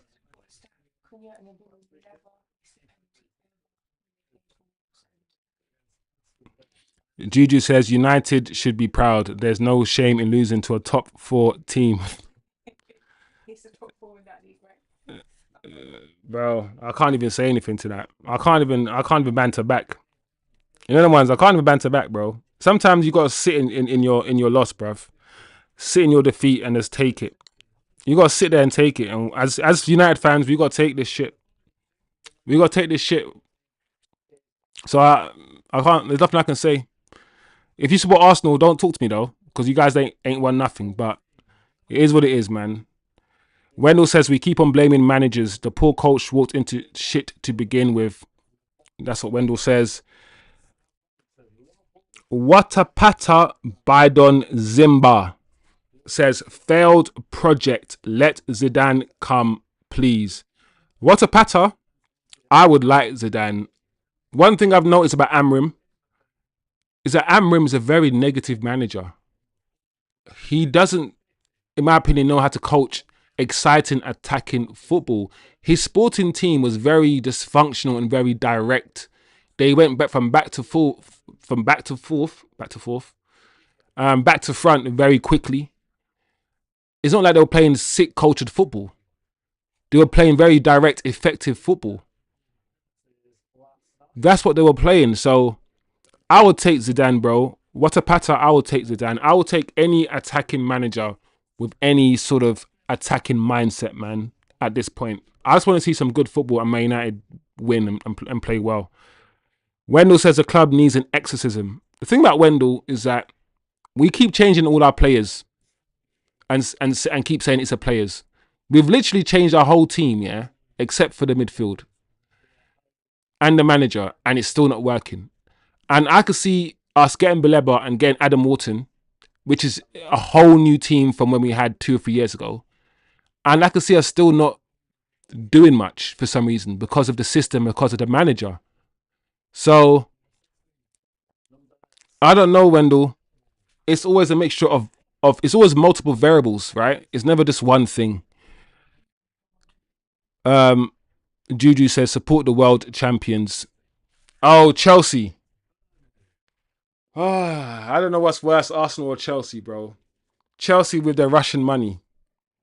You guys with your oil money, bro. You're flipping. You guys were nothing without that money. Now all of a sudden you guys are talking with your chest, Chelsea, bro. Give us the 45 million for Garnacho, bro. Just give us that money. We need that money right now. That's all I'm saying. You guys are trying to haggle for flipping 30 or 35 million. You guys have money. Just give us the money, man. Why are you acting all stush and stingy, bro? Oh no. Anyway, guys, this is not a good performance. I've said my piece. I don't know what else to say to you guys. We don't have Russian money. Chill. We got Tom Bowley or Todd Bowley money. You started off with Russian money. That's the framework. That's the base. The base of your club. Your club was founded on flipping mad money. So you go stay over there.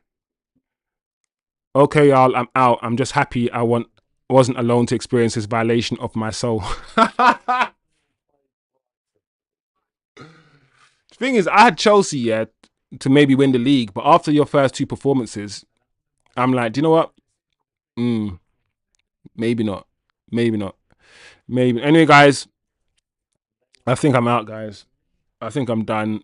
Poor performance individually.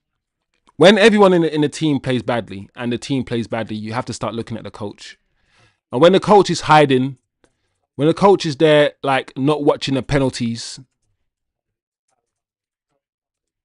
you got to be thinking, what are you doing? The players, listen, it's not black and white, yeah? Nothing is. On this channel, we can't just blame the coach. Yes, it is the player's fault. Because at the end of the day, as I said before, the coach doesn't tell Onana to try to act like Superman and use 2 hands to punch the ball. Or tell Onana not to use his feet or not to save penalties. Like, the coach doesn't do that. But the coach picked Onana. The manager picked Onana. So as usual, what is it? 40% the manager, 60% the players. You can attribute whatever percentage blame to whatever.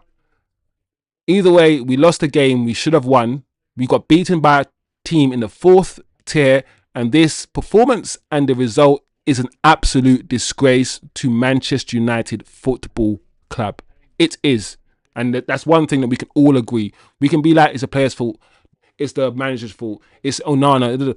Fine. It's a mixture of everybody. All these things, all these problems, the midfield, the way the team's working, cohesion. We can talk about this all day long. We lost to a team in the 4th tier. Totally shambolic and totally embarrassing. So big up the chat. Big up the chat before we go. Juju Wendell says Andre Nana, the first of his name, king of the Roina, the Andals, and the first. Wendell, my guy. Oh, what we gonna do, Wendell, man? Juju said, can't wait to see Garnacho celebrate his goal at Old Trafford. Juju, let me tell you something, Juju. I'm not gonna lie, yeah. A part of me thinks, yeah, and I've said this before, what the only reason Garnacho wants to go to Chelsea is to show United that we're making a mistake selling him, is to score against United in the Premier League, to celebrate. He wants to go to Chelsea, yeah, because of for spite as much as anything else. Yes, he wants to go there. Chelsea's a good club. All of these things, yeah, I get that. But there's also a part of me that feels like, why only Chelsea? Why only Chelsea? Then I'm told that he's a Chelsea fan. Cool. But there's something spiteful about what Garnacho's doing, man. And funny enough, Juju, I could see it happening. I can see him coming on for Chelsea with 20 minutes to go and then getting a goal at Old Trafford and winning the game for Chelsea. I can see it happening. I can.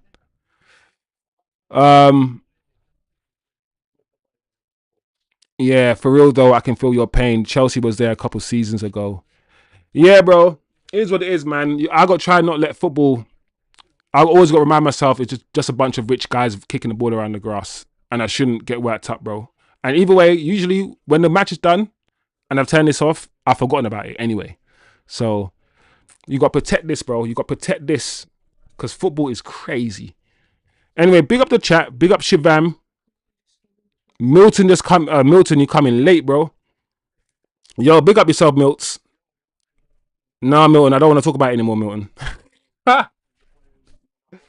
Bro, I don't want to talk about it no more. Leave me alone. You know the ones. Leave me alone, man. You guys leave me alone now. I'm done now, people. I'm done. Like, if I start talking about this match again, I'm going to lose it because I can feel it. I can feel it bubbling up. You know them ones. So I need to protect my mental health, guys. I can't because Andre Onana tried to be Superman. And then this goalkeeper got his hands to about 4 penalties. And then our manager is putting his head in his hands, not watching the penalties. Like, taking long to be. Look, when Xerxes came on, he was so good. Then I'm thinking, hold a second, why is he not? Why couldn't he bring him on earlier? Anyway, see, I'm not going back into the game, guys. I'm not doing it. I'm not doing it. I need to do my match reaction. And then smoke something. Shivam, I'm not going, bro. Shivam, you think, yeah, Shivam, after what I've just seen, that I'm gonna find time in my busy life to watch the game again? Because how long the analysis video takes to do? After we watch the game, watch it, study the pattern, look at the, bro. My brain hurts after I do my analysis videos. Then I got to recreate some stuff in some next software. It's a long process. It's literally, when I say tactical analysis, I'm literally performing an analysis. You think I'm going to do that for this game? You think I'm going to do all that for this game? Nah, bro. Nah, no. Leave me alone. Leave me alone. No. I'm not doing that, Shivam. Not today. No. Milton, it was too much, Milton. But Milton, I'm assuming you watched the game, yeah? I'm assuming you watched the game. Bro, what was Milton? What was Amram doing? I've not seen that before. He didn't watch the penalties. Milton, he didn't watch the penalties. Have you seen that before in your life? Be honest. Wendell says the club is rotten to its foundations. Manager is supposed to infuse confidence. Exactly, Milton. That's my point. If you are a player and you look back and your manager's not even looking at you while you're doing the most difficult thing, the most pressured thing, yeah? He can't handle the pressure.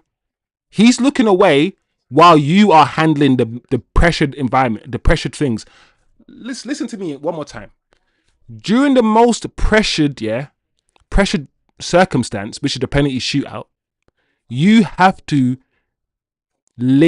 sit with that pressure, walk up and take that. I'm getting mad. And take that penalty, right? While your manager, your leader, can't even watch, can't even stomach it, but you actually have to be in it and live it. He's cowering away. What the hell, bro? You guys might be saying I'm focusing on the wrong thing. But for me, the reason I'm focusing on that a little bit is because I think it shows something bigger. It shows something bigger. I keep telling you guys this manager is way too emotional. In interviews and all these things, he's way too emotional. Look how emotional he is. He's like, he's way, like, if as a footballer, I don't want to feel my manager's emotions all the time. Emotionally unstable, cowering and doing all these things in press conference and getting happy and angry. He's too. Sometimes I need my manager to be flipping autistic and just be straight faced, yeah, and just give me a straight response and not be so up and down. This is crazy. The goalkeeper was giving him to Fucking pricks, man. He's half fuming because he's a Man United fan. So The Grimsby Town goalkeeper has come out, yeah, and this is how you know we're fucked, yeah. The Grimsby Town goalkeeper, guys, is a Manchester United fan, and apparently he's now come out and he said he's angry or a bit conflated because he's a Man United fan. So I'm half fuming. How can the goalkeeper have Bro, do you know how embarrassing that sounds, yeah?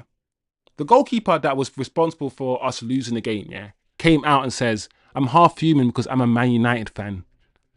Bro, the goalkeeper's basically saying, I want you guys to win. The goalkeeper is basically saying, I wanted you guys to win. I'm a fan of you. But it's not my fault you couldn't score past me. Well, we did actually. We scored 2. But anyway, guys, I need to wrap up, people. He sat in the dugout looking at the ground, said Milton. Yeah, Milt. Yeah. Bro. We sack Amrim, then Southgate walks in. There we go. Wendell's trying to scare us. Because that's what we were told with Ten Hag. We sack Ten Hag and Southgate walks in. I'm not somebody yet. I get scared about the possibility. Like, you know, the ones, don't get rid of the piece of shit that you have just in case you get a worse piece of shit. I hear that. I understand that ethos. I understand that thought process. And maybe you're right, Wendell. Maybe you're right, bro. Maybe you're right. I don't know, man. Maybe you're right, Wendell. Turkish, even Kobbie Mainoo took penalties like men. Zidane, Xavi, Rude, Van Nistelrooy, or we getting scam Allardyce in February.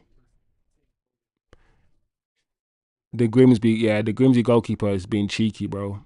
The Grimsby goalkeeper is taking the piss, fam. Anyway, guys, Southgate will send the club to South. Listen, we're already 16th with Amram, so any further down south, I can't listen to Amram. I can't. But Amram's on my TV, guys, and he's about to do his post-match press conference. I can't do it. I think I need to listen to him when I'm more chilled. yeah. No. Yeah, let me not listen to this guy, bro.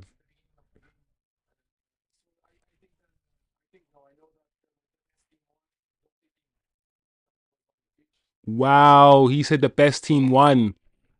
The only team that's on the pitch won. He said Grimsby were the only team on the pitch. Shh, hold on, let me see. Let me hear what this guy's saying.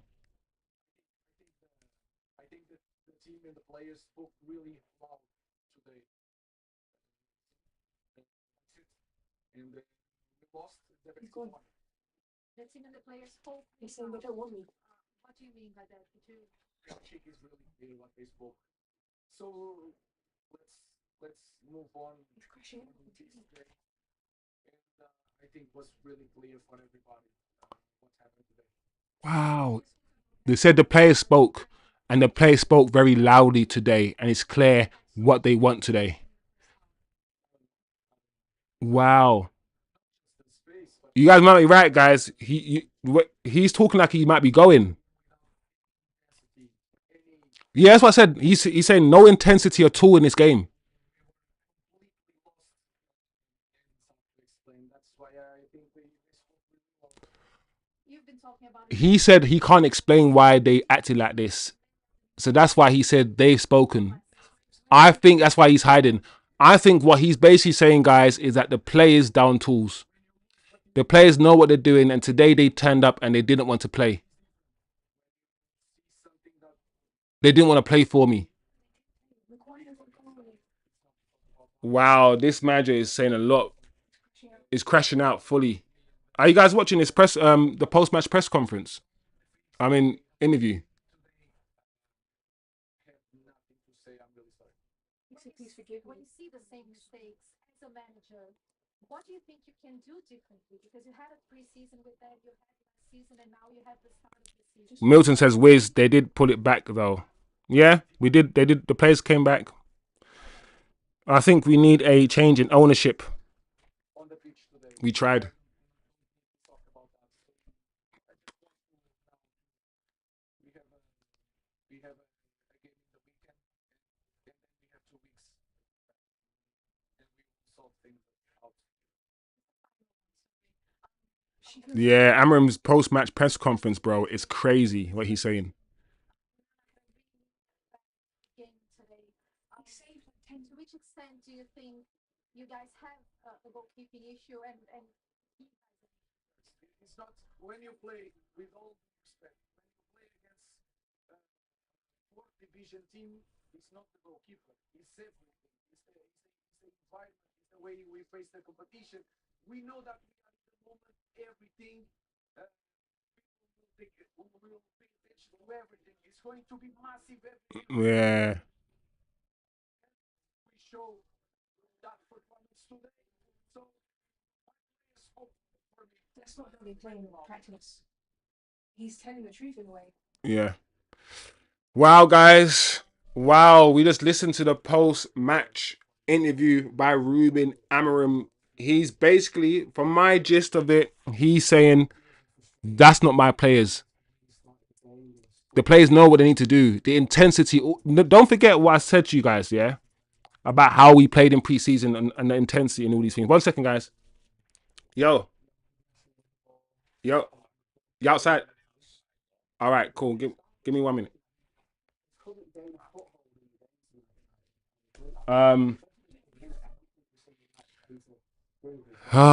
This interview was telling, guys. It was telling. I'm not gonna lie. We're gonna have to talk about it another time, guys. I'm gonna have to leave the stream. But he's seen things there that he's never seen before, and he's absolutely shocked with what he saw. Absolutely shocked with what he saw. So, big up the stream. Big up the chat. It hasn't been a good watch. It hasn't been a good game. But there's going to be a lot of discussions, a lot of fallout from this. So tomorrow, I might even go live during the day. There's going to be a lot of fallout, guys. A lot. So big up yourselves.